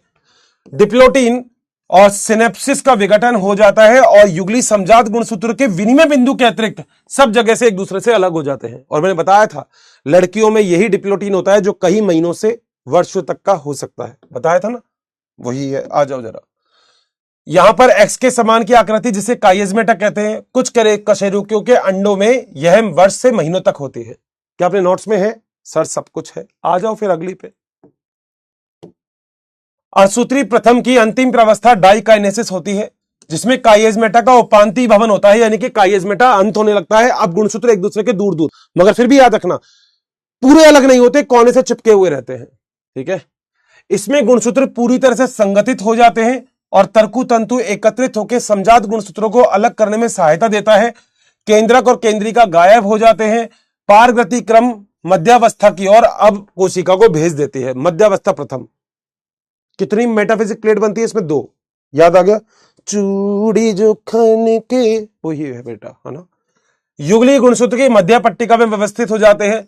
विपरीत ध्रुवों की तरफ समजात गुणसूत्र के जोड़ों को काइनेटोकोर से चिपक जाती है। अब कुछ लोड नहीं है, हो गया, असली तो वही था बस, अब कोई दिक्कत नहीं है। एनाफेज में सेंट्रोमियर का विभाजन नहीं करोगे फर्स्ट में। समजात गुणसूत्र पृथक हो जाते हैं और संतति अर्धसूत्र गुणसूत्र से जुड़े हुए रहते हैं, यानी कि सेंट्रोमियर का विभाजन नहीं हो रहा है, ठीक है। अंत्यावस्था फर्स्ट क्या होती है? इस अवस्था में केंद्रक आवरण और केंद्रिका पुनः स्पष्ट होने दिखाई देते हैं। कोशिका विभाजन भी चालू हो जाता है। और जो गुणसूत्र होते हैं वो द्विक में होते हैं। द्विक का मतलब ऐसे ऐसे होते हैं, ठीक है। यद्यपि बहुत से मामलों में गुणसूत्र में छितराव हो जाता है, जबकि अंतरावस्था केंद्रक में फैली अवस्था में नहीं मिलते। क्यों? क्योंकि अब अगला आ रहा है, नाम है इंटरकाइनेसिस। देखो, दो अर्धसूत्री विभाजन के बीच में जो आएगा उसे हम इंटरकाइनेसिस कहते हैं। क्यों बोलते हैं? क्योंकि यहां पे डीएनए डबल नहीं होगा। सामान्यतः कम समय के लिए होता है, यहां पे डीएनए का द्विगुणन नहीं होता क्योंकि पहले से ही डीएनए डबल है, ठीक है सर। इसके बाद पूर्वावस्था सेकंड आती है, जो प्रोफेज फर्स्ट से काफी सरल, यानी कि एज इट इज वैसे ही होती है। यहां पे केंद्र का आवरण गायब हो जाता है, गुणसूत्र फिर से संगठित हो जाते हैं, सब वही है। अब मेटाफेज सेकंड, इस अवस्था में मध्य में आ जाते हैं और विपरीत ध्रुवों की तरफ ये सारे जुड़े हुए रहते हैं काइनेटोकोर से। एनाफेज गुणसूत्र बिंदु से अलग अलग कर दो। इस अवस्था में गुणसूत्र बिंदु यानी कि वो सेंट्रोमियर अलग अलग हो जाता है और काइनेटोकोर से जुड़ी हुई कोशिकाएं सूत्र नलिकाओं के द्वारा विपरीत ध्रुवों की तरफ जाने लगती है, एक ऊपर की तरफ एक नीचे की तरफ, जैसा तुमने समसूत्री में देखा था। अंत्यावस्था, यह अवस्था जो अर्धसूत्री विभाजन की अंतिम अवस्था होती है, इसमें गुणसूत्र के दो समूह पुनः केंद्रक आवरण द्वारा घिरे हो जाते हैं। सब कुछ वही है, एक कोशिका से 4 अगुणित कोशिका बन जाती है, ठीक है सर। अर्धसूत्री विभाजन अर्धसूत्री विभाजन एक ऐसी अभिक्रिया है जिसमें लैंगिक जनन जो भी जीव करेंगे उनसे विशिष्ट गुण पीढ़ी दर पीढ़ी जाते रहते हैं। बताया था ये तो 23 है ना। यहां पे इस परिणाम में गुणसूत्रों की संख्या आधी हो जाती है। विरोधाभासी का मतलब इस दुनिया कहती है क्यों आधी हो जाती है? भैया आधी इसलिए हो जाती है क्योंकि अगर आधी नहीं होगी तो सोचो, लड़के से भी 46 गुणसूत्र चले गए, लड़की से भी 46 चले गए, उसके आगे वाली संतति में तो 92 गुणसूत्र हो जाएंगे। और मैंने तुम्हें पहले भी बोला था, आदमी पैदा ही स्पाइडरमैन बन के होगा, फिर वहीं से स्यू स्यू करके उड़ जाएगा वो। खैर सुपरमैन उड़ता है, स्पाइडरमैन तो उड़ता भी नहीं है। हर एक पीढ़ी के अंदर जो एक से जो दूसरी पीढ़ी में आनुवंशिक विभिन्नताएं होती है वो भी यही होती है। और आनुवंशिक विभिन्नता किसके कारण? क्रॉसिंग ओवर, जीन विनिमय के कारण। सब तुम्हारे नोट्स में है, बस आसान शब्दों में। विकास प्रक्रिया के लिए यहां पे विभिन्नता भी यही लेके आता है, सही बात है। इस पूरी चीज का डायग्राम ये रहा। देखो कितने गुणसूत्र दिख रहे हैं, ध्यान से देखो, 4 दिख रहे हैं, 1 2 3 और 4 प्रोफेज फर्स्ट। मेटाफेज में देखो कितनी मध्य पट्टी का दिख रही है, 2, एक ये रही एक ये रही। अरे सर क्या बात है, मैं बोला था ना ये डायग्राम में है, मगर मैंने तुम्हें थ्योरी में लिखवा दिया। और ये बहुत अच्छा फीचर है, दुनिया लिखवाए नहीं लिखवाए तुम्हें पता होना चाहिए। एनाफेज में पूरे के पूरे ऊपर ले जाओ, 2 ऊपर गए 2 नीचे गए। और टीलोफेज में ये ऊपर। मात्र कोशिका के पास 4 गुणसूत्र थे, अर्धसूत्री प्रथम के बाद 2 रह गए, 2 रह गए, इसके बाद 4 थे। अब आओ अर्धसूत्री द्वितीय में, ये रहा प्रोफेज सेकंड, वही। मेटाफेज में देखो एक ही पट्टी का है, यहां पे 2 थी, यहां पे देखो मेटाफेज, ये देखो सेकंड, ये फर्स्ट। देखो अंतर दिख रहा है दोनों डायग्राम में। सर मान गए, यहां पे भी 2 है। अर्धसूत्री प्रथम के द्वारा द्विगुणित कोशिका से 2 अगुणित और द्वितीय के द्वारा 4 अगुणित कोशिका मिलती है। खत्म बात। आओ सारांश। हाँ देखो समय लगता है एनसीईआरटी करवाने में, तुम खुद भी समझ सकते हो, आधे पौन घंटे का समय लग जाता है, मगर छोड़ना कुछ भी नहीं है, तुम्हें याद होना चाहिए। क्लास के अंदर मैं किसी बच्चे से कोई क्वेश्चन पूछूंगा अब तो वो ये नहीं कहे हर्षित सर मुझे पता नहीं है। आओ सारांश। कोशिका सिद्धांत के अनुसार एक कोशिका का निर्माण अपनी पूर्ववर्ती कोशिकाओं से होता है। ओमनिस सेल्युला ई सेल्युला देने वाले वैज्ञानिक का नाम क्या था? बताओ सर, हमें पता है सर, आप मैं बताओ ना फिर। देने वाले वैज्ञानिक का नाम था रुडोल्फ विर्चो 1855। इस प्रक्रिया को कोशिका विभाजन कहते हैं। लैंगिक जनन करने वाली कोई भी जीवधारी जीवन चक्र से पूछ जायगोट से आरंभ होता है। बिल्कुल सही है, NN2N। जायगोट को क्या बोलते हैं इंग्लिश में? युग्मनज। जायगोट हिंदी में होता है। जिसको दिक्कत हो वो यहां पे भी देख सकता है, मैंने यहां पे भी बनाया है और वो मैंने आगे भी बनाया है। युग्मन, ये युग्मक हो गए, नहीं ये नहीं, देखो यहां बनाया मैंने, कहां बनाया, ये रहा जायगोट, दिख रहा है, युग्मनज बोलते हैं। अब ये तुम्हारा क्या है, एनसीईआरटी वाले से दिक्कत क्या है, ये कभी हिंदी कभी इंग्लिश, इसलिए हमको दोनों शब्द यूज लेने पड़ते हैं। कोशिका विभाजन जीवधारी के व्यक्त बनने के बाद भी नहीं रुकता, बल्कि जीवन भर चलता रहता है। मैंने बोला था पापा अगर रैप्टा तुम्हें मार रहे हैं तो तुम्हारे शरीर में क्या हो रहा है? कोशिका विभाजन तब भी हो रहा है। उन अवस्थाओं को जिनके अंतर्गत एक विभाजन से दूसरे विभाजन में गुजरती रहती है उसे कोशिका चक्र कहते हैं। पहला और आखिरी जहां पे एक ही होगा उसे हम कोशिका चक्र कहेंगे। सर बिल्कुल सही बात है। कोशिका चक्र में दो प्रावस्था होती है, अंतरावस्था कोशिका विभाजन की तैयारी प्रावस्था, ये दो प्रावस्था आपको देखने को मिलती है। अंतरावस्था में G1S G2 होती है। जीवन प्रावस्था में उपापचय क्रियाएं भी और वृद्धि होती रहती है। अधिकांश अंगक भी यहां पे ही डबल होते हैं, माइटोकॉन्ड्रिया वगैरह, ठीक है। एस प्रावस्था में डीएनए डबल होगा, गुणसूत्र का द्विगुणन होता है, डबल नहीं द्विगुणन। द्विगुणन का मतलब जो पहले गुणसूत्र ऐसे था वो ऐसे हो जाता है, बस ये द्विगुणन है, डबल नहीं होता गुणसूत्र। डबल गुणसूत्र केवल दो जगह होगा, समसूत्री विभाजन की एनाफेज और अर्धसूत्री विभाजन की एनाफेज 2। वन में नहीं होता, एनाफेज में सेंट्रोमियर का विभाजन ही नहीं होता। जीवन प्रावस्था में कोशिका की वृद्धि होती है। सूत्री विभाजन को चार प्रावस्था में विभाजन किया गया है, प्रोफेज, मेटाफेज, एनाफेज और टीलोफेज। प्रोफेज में गुणसूत्र संगठित होते हैं, तारकाय विपरीत ध्रुवों की ओर चले जाते हैं, केंद्रक आवरण और केंद्रिका गायब हो जाते हैं, तर्कुतंतु आ जाते हैं। मेटाफेज में केंद्रक विभाजन, ये क्या हो गया, मेटाफेज का आ गया भाई है, ये क्या हो गया, मध्यावस्था, कोई लाइन कट गई, कोई बात नहीं। केंद्रक विभाजन के बाद कोशिका द्रव्य का विभाजन होता है, कोशिका द्रव्य विभाजन कहते हैं। सूत्री विभाजन को समान विभाजन भी बोलते हैं, क्योंकि संतति कोशिकाओं में गुणसूत्रों की संख्या मात्र के बराबर रहती है, ठीक है। कोई एक लाइन रह गई होगी, कोई बात नहीं, देख लेना। तो सूत्री विभाजन के विपरीत अर्धसूत्री विभाजन में उन द्विगुणित कोशिकाओं में होता है जो युग्मक बनाती है। इस विभाजन को अर्धसूत्री विभाजन भी कहते हैं। इससे बनने वाले युग्मकों में गुणसूत्रों की संख्या आधी हो जाती है। लैंगिक जनन में युग्मकों की संगलन से पैतृक कोशिकाओं में गुणसूत्रों की संख्या वापस हो जाती है। इसका मतलब आगे वाली पीढ़ी में 46 गुणसूत्र कैसे आएंगे, जब 23 आएंगे तो मिलकर 46 बन जाते हैं। अर्धसूत्री विभाजन को दो अवस्थाओं में बांटा है, अर्धसूत्री प्रथम और अर्धसूत्री द्वितीय। अर्धसूत्री विभाजन में समजात गुणसूत्रों के जोड़े बनते हैं, जैसे युगली। जोड़े को क्या बोलते हैं, युगली कहते हैं।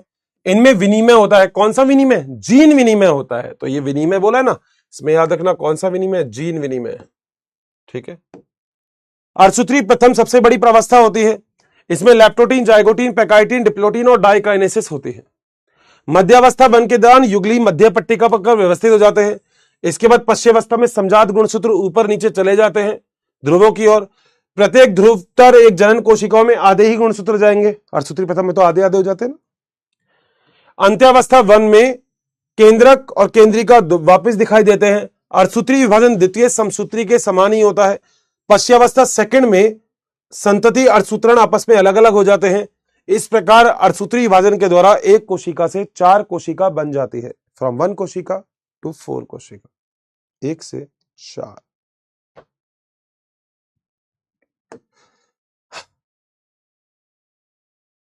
डन है, बताओ भाई। एक अच्छा चैप्टर करवाने में हर एक टीचर को मजा आता है। एक अच्छा चैप्टर करवाने में ना हर एक टीचर खुश होता है कि आज उसने अपने बच्चों को, अपने स्टूडेंट्स को एक अच्छा चैप्टर पूरा करवाया।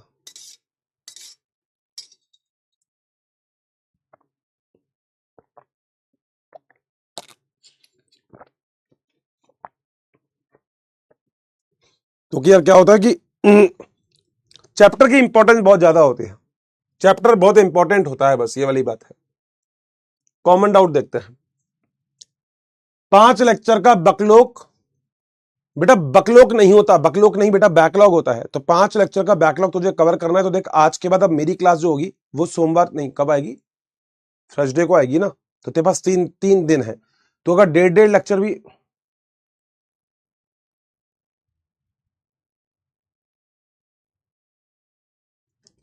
तो अगर 1.5 लेक्चर भी करेगा तो भी हो जाएगा। डन, पक्का।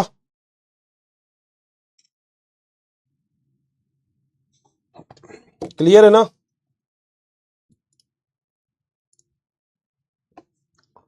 कोई दिक्कत है किसी को भी यहां तक? मैं दिखाई दे रहा हूं क्या? एक बार बताओ, मैं दिखाई दे रहा हूं आप सभी को?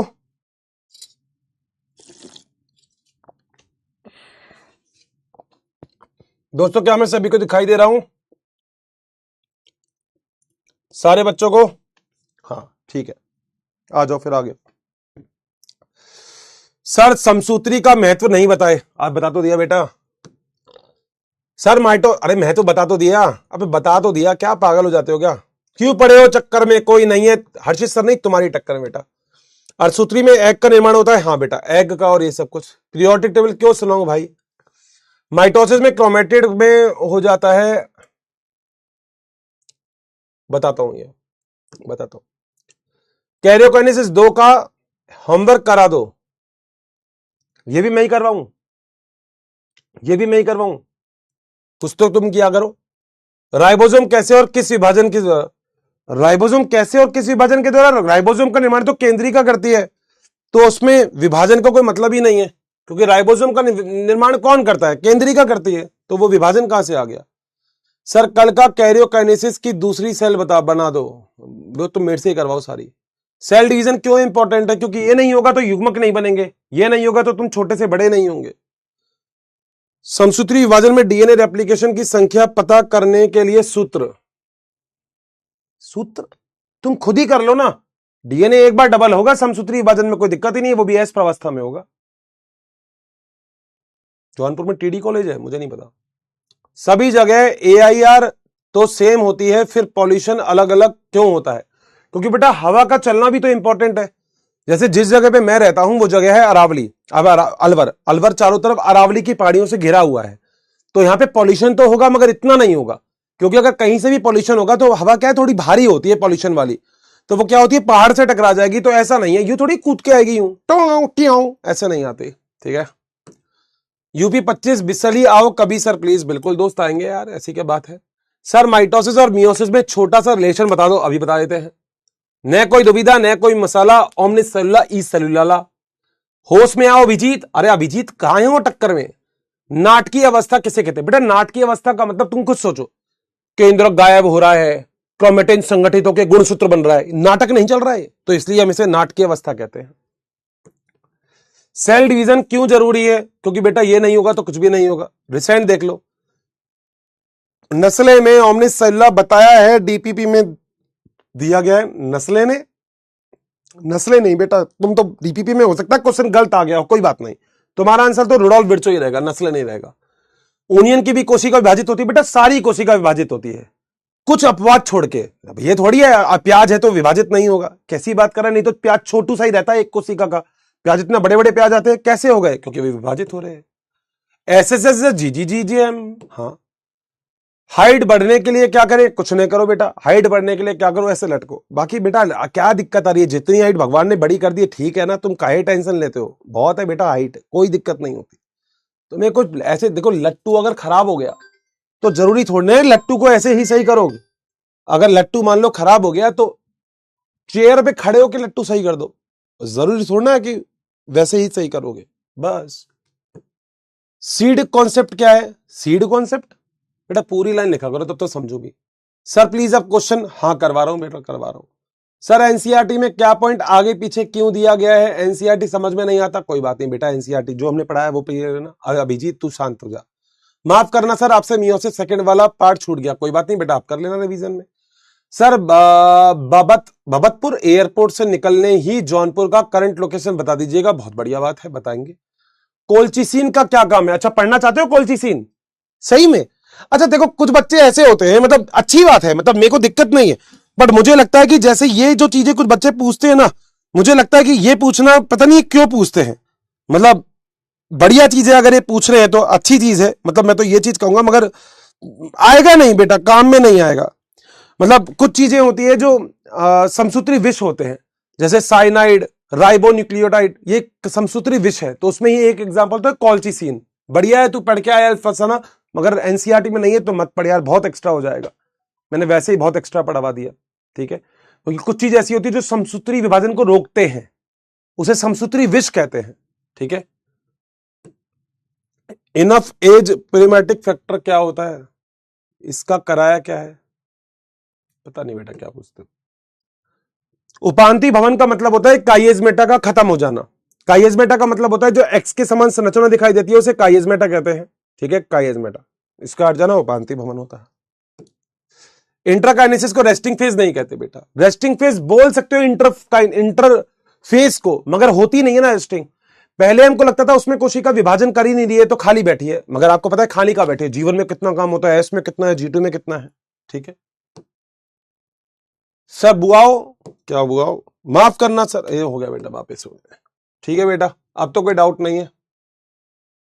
श्रम विभाजन किसे कहते हैं? श्रम विभाजन जो काम करता है वो श्रम विभाजन होता है। इसका वैसे एक तरीका बता सकते हो, हर कोई कोशिका सारे काम नहीं करती, तो लेबर ऑफ डिवीजन होता है। जैसे पादप कोशिकाओं में सारी कोशिका विभाजन नहीं करती, तो पादप कोशिकाओं में मान लो 2 कोशिका विभाजन कर गई। अब ये कोशिका मान लो कोई पर्टिकुलर काम करने चली गई, जैसे इसने खाना स्टोर करना चालू कर दिया, तो ये होता है श्रम विभाजन। एक कोशिका विभाजन कर रही है, खाना स्टोर कर रही है, एक पानी स्टोर कर रही है, तो ये श्रम विभाजन होता है। होमवर्क करवा दो, ये तुम मेरे से ही करवाओगे। सर जौनपुर में पूर्वांचल यूनिवर्सिटी में आ जाओ। बेटा मैं बता दूंगा मैं कहां रहा हूं, मेरे को खुद को नहीं पता अभी। सर मधुमक्खियों का नाम नहीं बताए, बहुत बढ़िया बेटा, नोट्स चेक कर।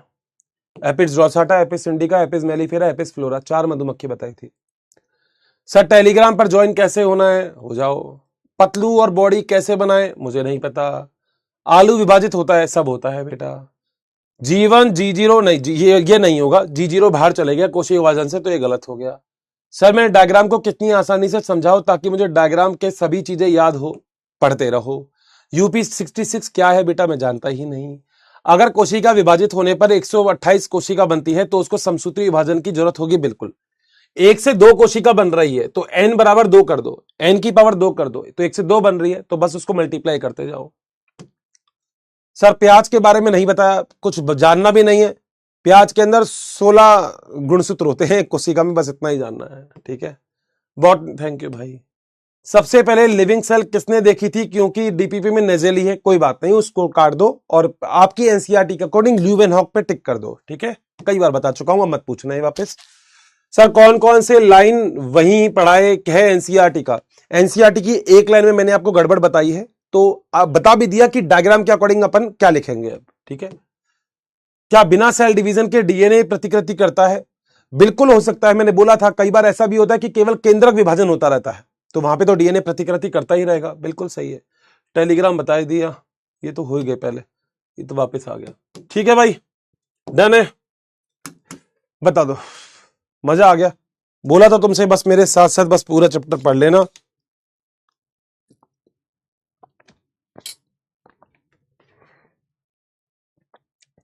डाउट तो नहीं है? ओके, डन है ये चैप्टर भाई, 2 चैप्टर पूरे हो गए। अब अगला चैप्टर तो छोटा सा है, पता है कौन सा है? सजीव जगत, वो करवाएंगे अगला, छोटा सा चैप्टर है, कोई लोड नहीं है। पर मजा आ गया यार इस चैप्टर में ना, इस बार पहली बार है जो इतने लेक्चर में खत्म हुआ, नहीं तो मैं कई बार इसको बहुत जल्दी खत्म करवाया तो, मगर इस बार मैंने सोचा आराम आराम से करवाएंगे, कोई जल्दबाजी नहीं है। 97.74% बच्चे, इनको मिला लूंगा, 1% से भी कम बच्चों का कंप्लीट नहीं है। बधाई हो आप सभी लोगों के लिए, खड़े होकर तालियां, बहुत बढ़िया, ब्रिलियंट बात, ताबड़तोड़, जय हिंद, मजा आ गया। तुम मचा दिए भाई, तुम मचा दिए, कोई दिक्कत ही नहीं है। अब तो तुम खेल जाओगे, है ना। ये कुछ क्वेश्चन है, कर लो, पहले पढ़ लो क्वेश्चन, फिर क्वेश्चन कर लो, बता दो मुझे। ये कुछ क्वेश्चन है,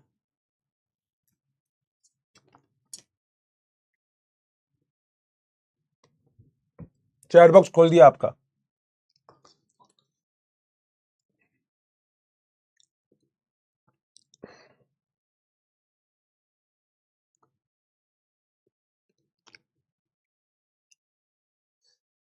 फिजिक्स में तो अब विष्णु सर की किताब आ गई है, आपको पता होगा।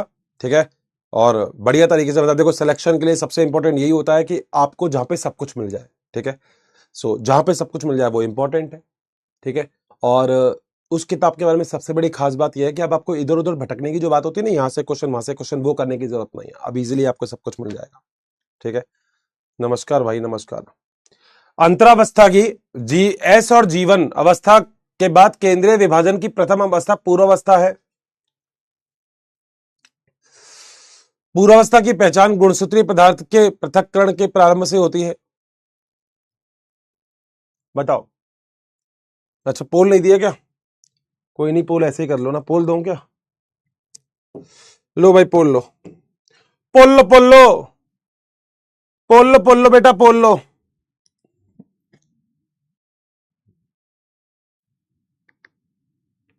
लो बेटा पोल लो, ले लिया करो तुम पोल, तो पोल में कोई दिक्कत नहीं है, पोल पूरा पूरा पोल होना चाहिए।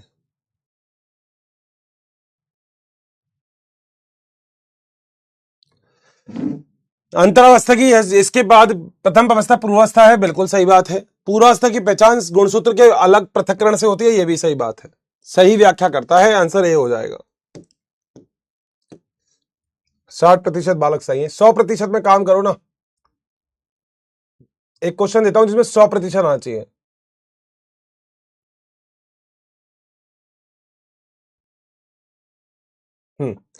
इस क्वेश्चन में 100% आना चाहिए भाई, इस क्वेश्चन का आंसर 100% आना चाहिए, 100%।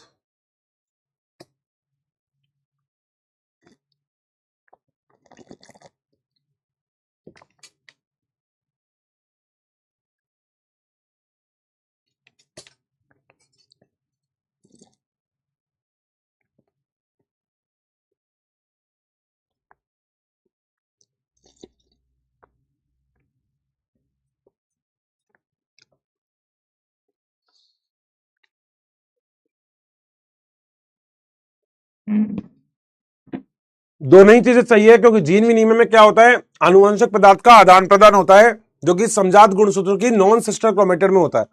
92% बालकों का सही है, क्या बात है, बहुत ही बढ़िया, अति उत्तम बेटा, अति उत्तम। आ जाओ पढ़ लो जरा क्वेश्चन, क्वेश्चन को पढ़ लो।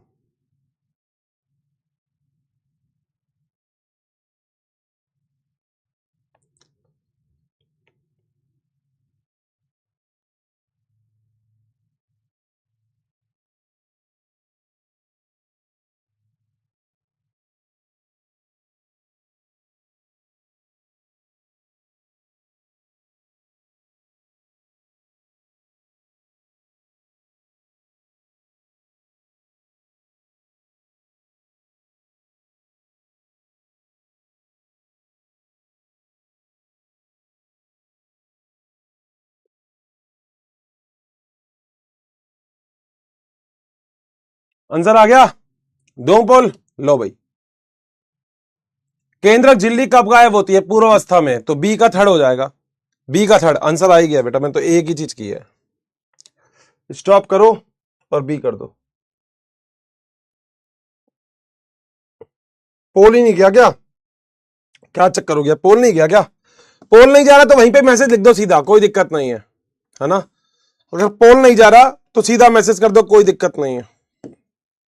ये लो, ये तो आज ही पढ़ा है, ये तो आज ही पढ़ा है ना, ये कर दो, ये तो आज ही पढ़ा है तुम लोगों ने, ये कर दो जरा।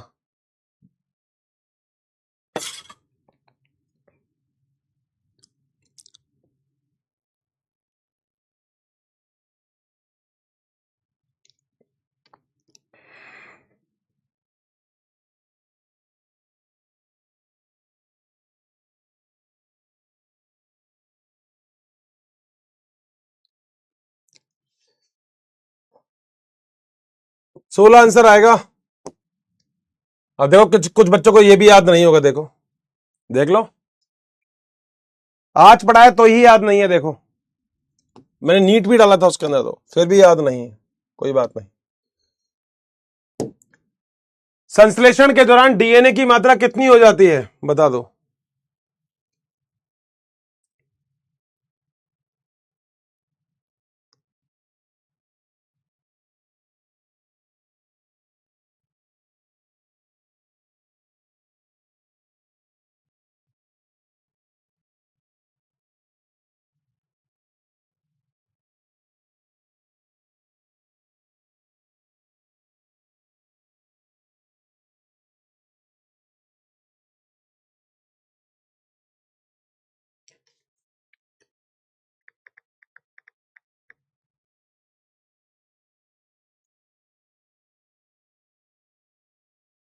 दुगनी हो जाती है बेटा, 88% बालकों का सही है, मतलब चैप्टर तो सही घुस रहा है तुम्हारी खोपड़ी में ना। इसका कहने का मतलब यही है। गुणसूत्र की संख्या आधी किसमें रह जाती है, बता दो जरा। गुणसूत्र की संख्या आधी, आधी बोल रही है गुणसूत्र की संख्या, बता दो। लो, ना ये होगा ना ये होगा, ठीक है। अब बता दो किसमें हो जाती है, दो में से सही आंसर करो।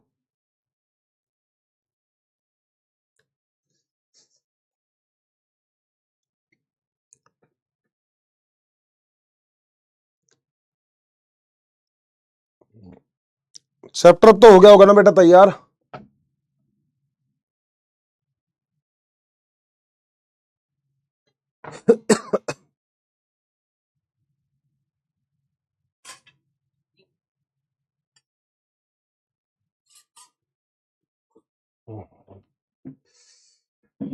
डी आएगा बेटा। अर्थसूत्री प्रथम में आदि होती है ना कि द्वितीय में? अर्थसूत्री द्वितीय तो समसूत्री के समान होता है ना, तो गुणसूत्रों की संख्या आदि अर्थसूत्री प्रथम में ही हो जाती है।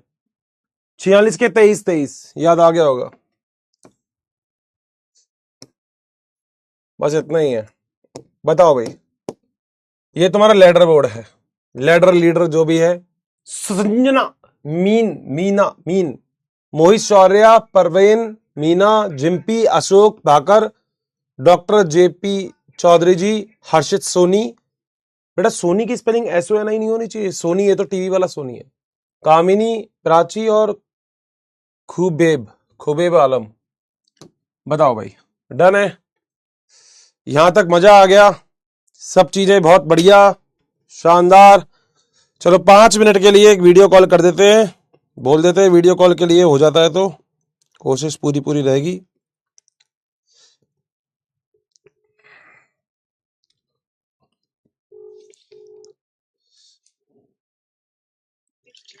वीडियो कॉल करवा दो।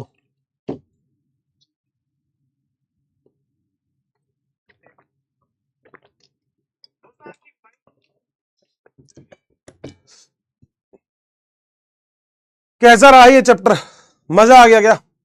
एक बार फटाफट से यहाँ पे दिल बना दो अगर चैप्टर में मजा आ गया तो। ताबड़तोड़ रहा, मेरे ख्याल से कहीं कोई डाउट नहीं होगा इस पूरे के पूरे चैप्टर में, और आप लोगों ने हमेशा की तरह बहुत ही अच्छा काम किया होगा इस चैप्टर में। हमने 2 चैप्टर कंप्लीट कर लिया, हमने कोशिका वाला चैप्टर कंप्लीट कर लिया, हमने कोशिका विभाजन वाला चैप्टर कंप्लीट कर लिया, और ये 2 चैप्टर्स में मेरे ख्याल से बहुत ज्यादा आप लोगों को मजा आ गया होगा। ये वीडियो कॉल अभी करने वाले हैं, सेटिंग वेटिंग जरा पूरी हो जाए एक बार, उसके बाद हम लोग सीधा वीडियो कॉल करेंगे आज। और आज अपना ये चैप्टर कंप्लीट हुआ है भाई, बहुत बढ़िया यार। अगला चैप्टर तो छोटा सा है, 1 लेक्चर या 1.5 लेक्चर में चैप्टर खत्म हो जाएगा अगला वाला तो छोटा है, ठीक है। तो कर देते हैं, देख लो भाई, जिसके बाद आ जाओ उठा लेना।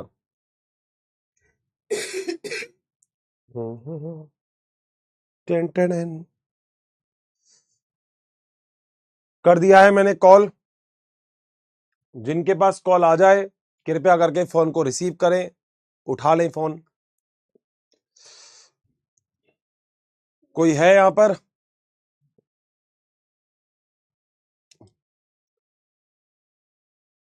Anybody here? Sandhya, Rakesh, Khushboo. Hello Sandhya, क्या हाल है? संध्या अपना माइक माइक ओपन करो, माइक ऑन करो, माइक। हाँ संध्या बोलो। संध्या आवाज आ रही है? हाँ जी, हेलो, क्या हाल चाल है? बहुत बढ़िया, कैसी चल रही है पढ़ाई? बढ़िया चल रही है। बहुत बढ़िया। यकीन में पहली बार या इससे पहले भी यकीन लिया था? सर 1.1 अच्छा अच्छा अच्छा, 1.0 से हो तुम? सर। अच्छा अच्छा, तो 1.0 में कभी, मतलब 1.0 में फिर यहाँ कैसे, पहले किसी बैच में पढ़े थे तुम मुझसे? सर आपसे नहीं नहाता सर थे। अच्छा अच्छा, उससे पहले किसी बैच में आए थे, अर्जुना वगैरह लक्ष्य किसी में पढ़े थे आप? सर अच्छा, नहीं पढ़े। चलो, कैसा लग रहा है वैसे पढ़ने में यहाँ पे इस बैच में? बहुत अच्छा। मजा आ गया, 2 चैप्टर क्लियर हो गए। एक पढ़ा चैप्टर, 2 पढ़ा मुझसे अभी?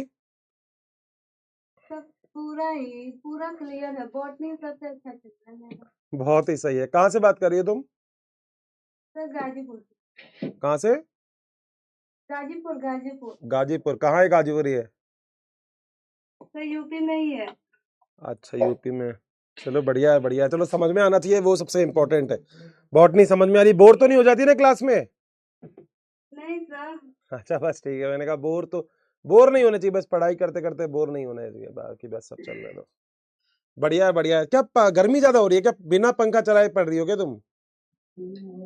हाँ, सर लाइट नहीं आ रही है 2 दिन से। अरे यार ये भी आफत है, बोलना पड़ेगा लाइट का तो। चलो कोई नहीं, खैर ऐसे ही बच्चे जो मेहनत करते हैं ना, देखो तुम भी समझ सकते हो इस टाइम, उसके बाद भी अगर आप लोग पढ़ रहे हो तो बहुत अच्छी बात है यार।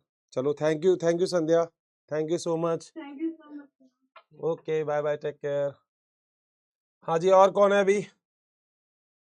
जो भी यहाँ पे है अभी अपना नाम बता दो, मैं हूँ, ऐसा बोल दो मैं हूँ ना। कोई है यहाँ पर? हेलो। हाँ कौन भाई, कौन बात कर रहा है? हेलो। अरे हेलो क्या, आगे तो बोल, हेलो हेलो क्या होता है?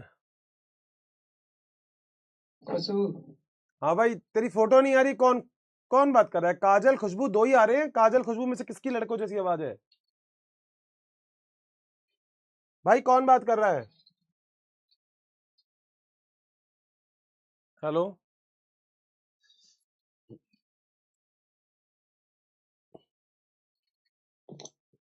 हाँ ये आ गया ना। हाँ भाई क्या हाल है?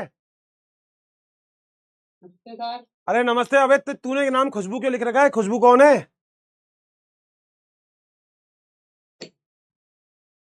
अरे तेरे नाम के नीचे खुशबू क्यों लिखा आ रहा है, ये बता।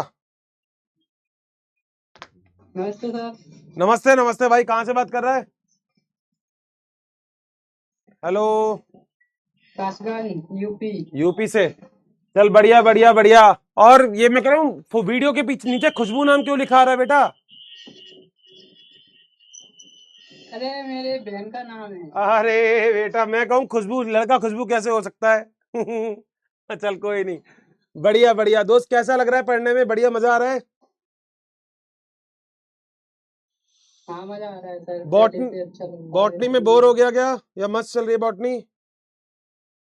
नहीं नहीं नहीं। मजा आ रहा है? हाँ मजा आ रहा है। बहुत ही बढ़िया। इससे पहले था क्या किसी बैच में, या पहली बार ड्रॉप लिया है?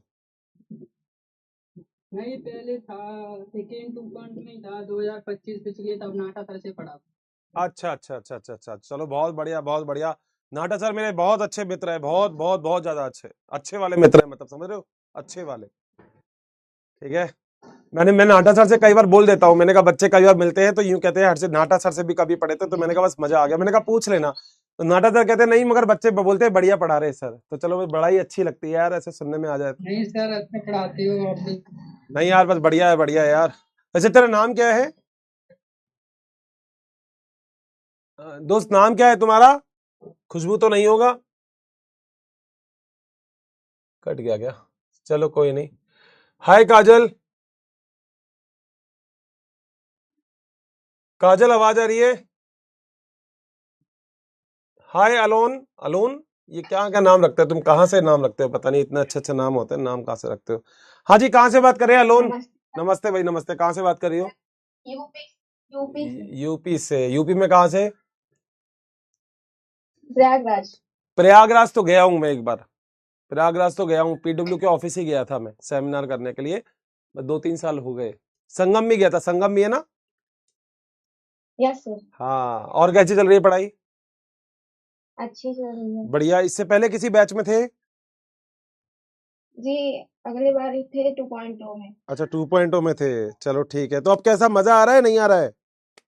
यस सर, बहुत मजा आ रहा है। तो बॉटनी में 2 चैप्टर पढ़े हैं, कुछ डाउट, कोई दिमाग में कुछ ऐसा बना कि सर ये मुश्किल था, ये नहीं हुआ, ऐसा कुछ कोई डाउट? ये वाला चैप्टर मुझे पहले हार्ड लगता था, पर आपसे पढ़ने के बाद अब बहुत इजी लगने लगा। अब इजी है ना चैप्टर, तो इजी है, हार्ड तो है भी नहीं। Yes। नहीं जो मगर अगले बार पढ़े थे मुझे कम समझ में आया, तो इस बार मुझे समझ में आया। नहीं बस ठीक है, एक बार में समझ में आना चाहिए यार, और तो क्या है, एक बार में इंपॉर्टेंट यही हो जाता है, समझ में आ जाए बस बढ़िया है। चलो तुम लोगों का बस यही सेटिस्फेक्शन लेवल चाहिए कि हर्षित सर बस हमारा चैप्टर बहुत अच्छे से पूरा हो गया, क्योंकि यार मेरा तो कंप्लीट है मगर तुम्हारा अच्छे से कंप्लीट होना चाहिए ना, वो जरूरी है। यस। बट बहुत ही बढ़िया। कुछ कहना चाहोगी? स्पीड बढ़ाऊं, स्पीड कम करूं, ये बढ़िया चल रहा है जैसा चल रहा है? बढ़िया चला है। बढ़िया चल रहा है। बैकलॉग तो नहीं है कोई? नो। बस बहुत बढ़िया बहुत बढ़िया। अच्छा नाम क्या है, एलोन क्यों डाल रखा है, नाम क्या है? इशिका मौर्य। अच्छा इशिका जी, इशिका डालो, अलोन डाल रखा है। चलो कोई बात नहीं Ishika. Thank you so much Ishika. Bye bye, take care. Thank thank you. हाँ जी, और कौन अवेलेबल है अभी यहाँ पर? जानसू। Hello sir. हाय जानसू, कैसे हो? बढ़िया सर। कहाँ से बात कर रहे हो? एमपी सीधी। एमपी से? एमपी में कहाँ से? Yes sir. सीधी क्या शिरडी से? सीधी सीधी। ये कहाँ है? एमपी रीवा में? के पास। अच्छा अच्छा अच्छा अच्छा, चलो ठीक है यार, मैं घूमा नहीं हूँ खैर इतना, नेक्स्ट टाइम आऊंगा तो मैं घूमूंगा वहां पे। और बताओ कैसा चल रहा है, बॉटनी वॉटनी बढ़िया? जी सर। यस सर बढ़िया। पिछली बार भी थे क्या किसी बैच में? No sir. अच्छा तो कैसा, मतलब बोरिंग तो नहीं लग रही? बॉटनी में सारे कॉन्सेप्ट समझ में आ रहे हैं? कोशिका विभाजन वाला चैप्टर क्लियर है? Yes sir. बहुत ही बढ़िया बहुत ही बढ़िया। और कुछ बोलना चाहोगे? ये बहुत मुश्किलों से वीडियो कॉल मिलता है, ध्यान रखो, ऐसे नहीं लगता वीडियो कॉल, कभी कभार लगता है। Yes sir. अच्छी बात है, मगर चलो पहली बार में लग गया आज कॉल। ठीक है, बढ़िया बढ़िया बढ़िया। कुछ थैंक बोल? यू। ओके, टेक केयर, ख्याल रखना अपना, ठीक है, बाय बाय। जी सर। बाय। बाय। हाँ जी, और कौन अवेलेबल है अभी? हेलो। हाँ जी, कौन? नमस्ते सर। नमस्ते बेटा, नाम क्या है? कैमरा ऑन करना बेटा, कैमरा ऑन कर, camera camera hello sir. Camera on कर बेटा। हाय अयान, कैसा है? बस अयान बढ़िया, मैं बहुत बढ़िया। कहाँ से बात कर रहे हैं अयान? यूपी में कहाँ से? बदायूं से बात कर रहे हो? बहुत ही बढ़िया भाई। अच्छा, मुझे कभी कभी लगता है कहाँ कहाँ तक पहुंच है, बहुत बढ़िया बात है। कश्मीर का भी होगा यहाँ पे कोई बच्चा, बहुत बढ़िया है। तो कैसा लग रहा है अयान पढ़ के, मजा आ रहा है? बहुत अच्छा लग रहा है सर। आज एनसीईआरटी बढ़िया लगी, समझ में आ गई लगभग पूरी? Yes sir. लैंग्वेज थोड़ी सी देखे, एनसीईआरटी की टिपिकल है अपनी, थोड़ी आसान है, बट मेरे ख्याल से कॉन्सेप्ट सारे क्लियर हो गए होंगे। यस सर, मैंने आपकी एनसीईआरटी लाइन बाई लाइन भी कर रखी है। अरे बहुत बढ़िया, एनसीईआरटी लाइन बाय लाइन फिर आ रही है अभी। अभी वेडनेसडे से एनसीईआरटी लाइन बाय लाइन चालू हो रही है मेरी दोबारा। अच्छा सर। ठीक है, पहला लेक्चर आएगा। पॉडकास्ट दे दो सर अपना। क्या? पॉडकास्ट दे दो सर अपना, आपका नहीं है पॉडकास्ट। अरे यार पॉडकास्ट भी आएगा कभी दोस्त, एक बार तुम लोगों का सिलेक्शन आ जाए तो फिर हम बढ़िया जगह पे चलेंगे फिर, है ना? इस बार मचाना है भाई, इस बार मचाना है। Yes sir. पहला ड्रॉप है, दूसरा है? सर सेकंड से लास्ट बार सर थोड़ी प्रॉब्लम थी फैमिली में, तो जगह से दोबारा ही है। ठीक है ठीक है, कोई दिक्कत नहीं है। तो कोई बैच लिया था लास्ट टाइम पीडब्ल्यू का? हाँ सर, 1.2 था सर यकीन। 1.0 था, ठीक है। हाँ। तो बॉटनी सही समझ में आ रही है अभी? Yes sir. और सर आपकी माइंड मैप भी सब करी थी सर, जो आप रीनीट के टाइम लाए थे। हाँ हाँ, रीनीट के टाइम। बहुत बढ़िया यार, तुमने मेहनत तो यार मतलब की है, बहुत बढ़िया। और अच्छा है यार, तुमने वापस से ये मौका दिया कि नहीं एक बार हर्षित सर से पढ़ना है, मतलब मेरे ख्याल से अच्छा लगता होगा, शायद कॉन्सेप्ट क्लियर हो जाए, बस ये इंपॉर्टेंट है भाई। Yes sir. और कुछ कहना चाहोगे? नहीं सर। बढ़िया सब? नहीं सर। अरे भाई वेलकम भाई, दिल से शुक्रिया। ठीक है यार दोस्त, बाय बाय, नमस्कार भाई, नमस्कार। और कौन अवेलेबल है? कैमरा ऑन करो, कैमरा ऑन करो जो अवेलेबल है अभी। नहीं है और कोई? Hello sir. कौन है भाई? कैमरा ऑन करो भाई, कैमरा कैमरा ऑन करो, तब दिखाई दोगे। हाँ भाई, आ गया आ गया आ गया लड़के। सूरज क्या हाल है? सूरज क्या हाल चाल? हेलो सर, आवाज आ रही है सर? आ रही है दोस्त, आ रही है। क्या हाल है? अच्छा सर। कहाँ? बताओ सर। बस बढ़िया भाई बढ़िया। कहाँ से बात कर रहे हो? सर हनुमानगढ़ से। हनुमानगढ़? तू राजस्थान से बात कर रहा है? Yes sir. बहुत ही बढ़िया। और सूरज, बॉटनी वॉटनी में मजे आ रहे हैं? अच्छी चल रही है सर। कतई जहर चल रही है? Yes sir. बहुत। ऐसे बुढ़ाते हैं ना। अरे बस बस बढ़िया भाई बढ़िया, बस साथ साथ पढ़ते रहो। 2 चैप्टर में कोई डाउट? No sir. एक भी डाउट नहीं है? नहीं सर। बहुत बढ़िया। डीपीपी वगैरह मैं इसकी दे दूंगा, तो डीपीपी वगैरह भी एक बार देख लेना, कोई डाउट वोट हो तो मेरे को बता देना, डीपीपी में से भी, है ना? Okay sir. और वो नेजेली वाला सही कर लेना, उसका आंसर वही वही करना अभी, तो जो एनसीईआरटी में हाँ। उससे बाहर नहीं है ना? Okay sir. चल ठीक है सूरज, बाय बाय, टेक केयर दोस्त, ख्याल रखना अपना। ठीक है सर। ओके।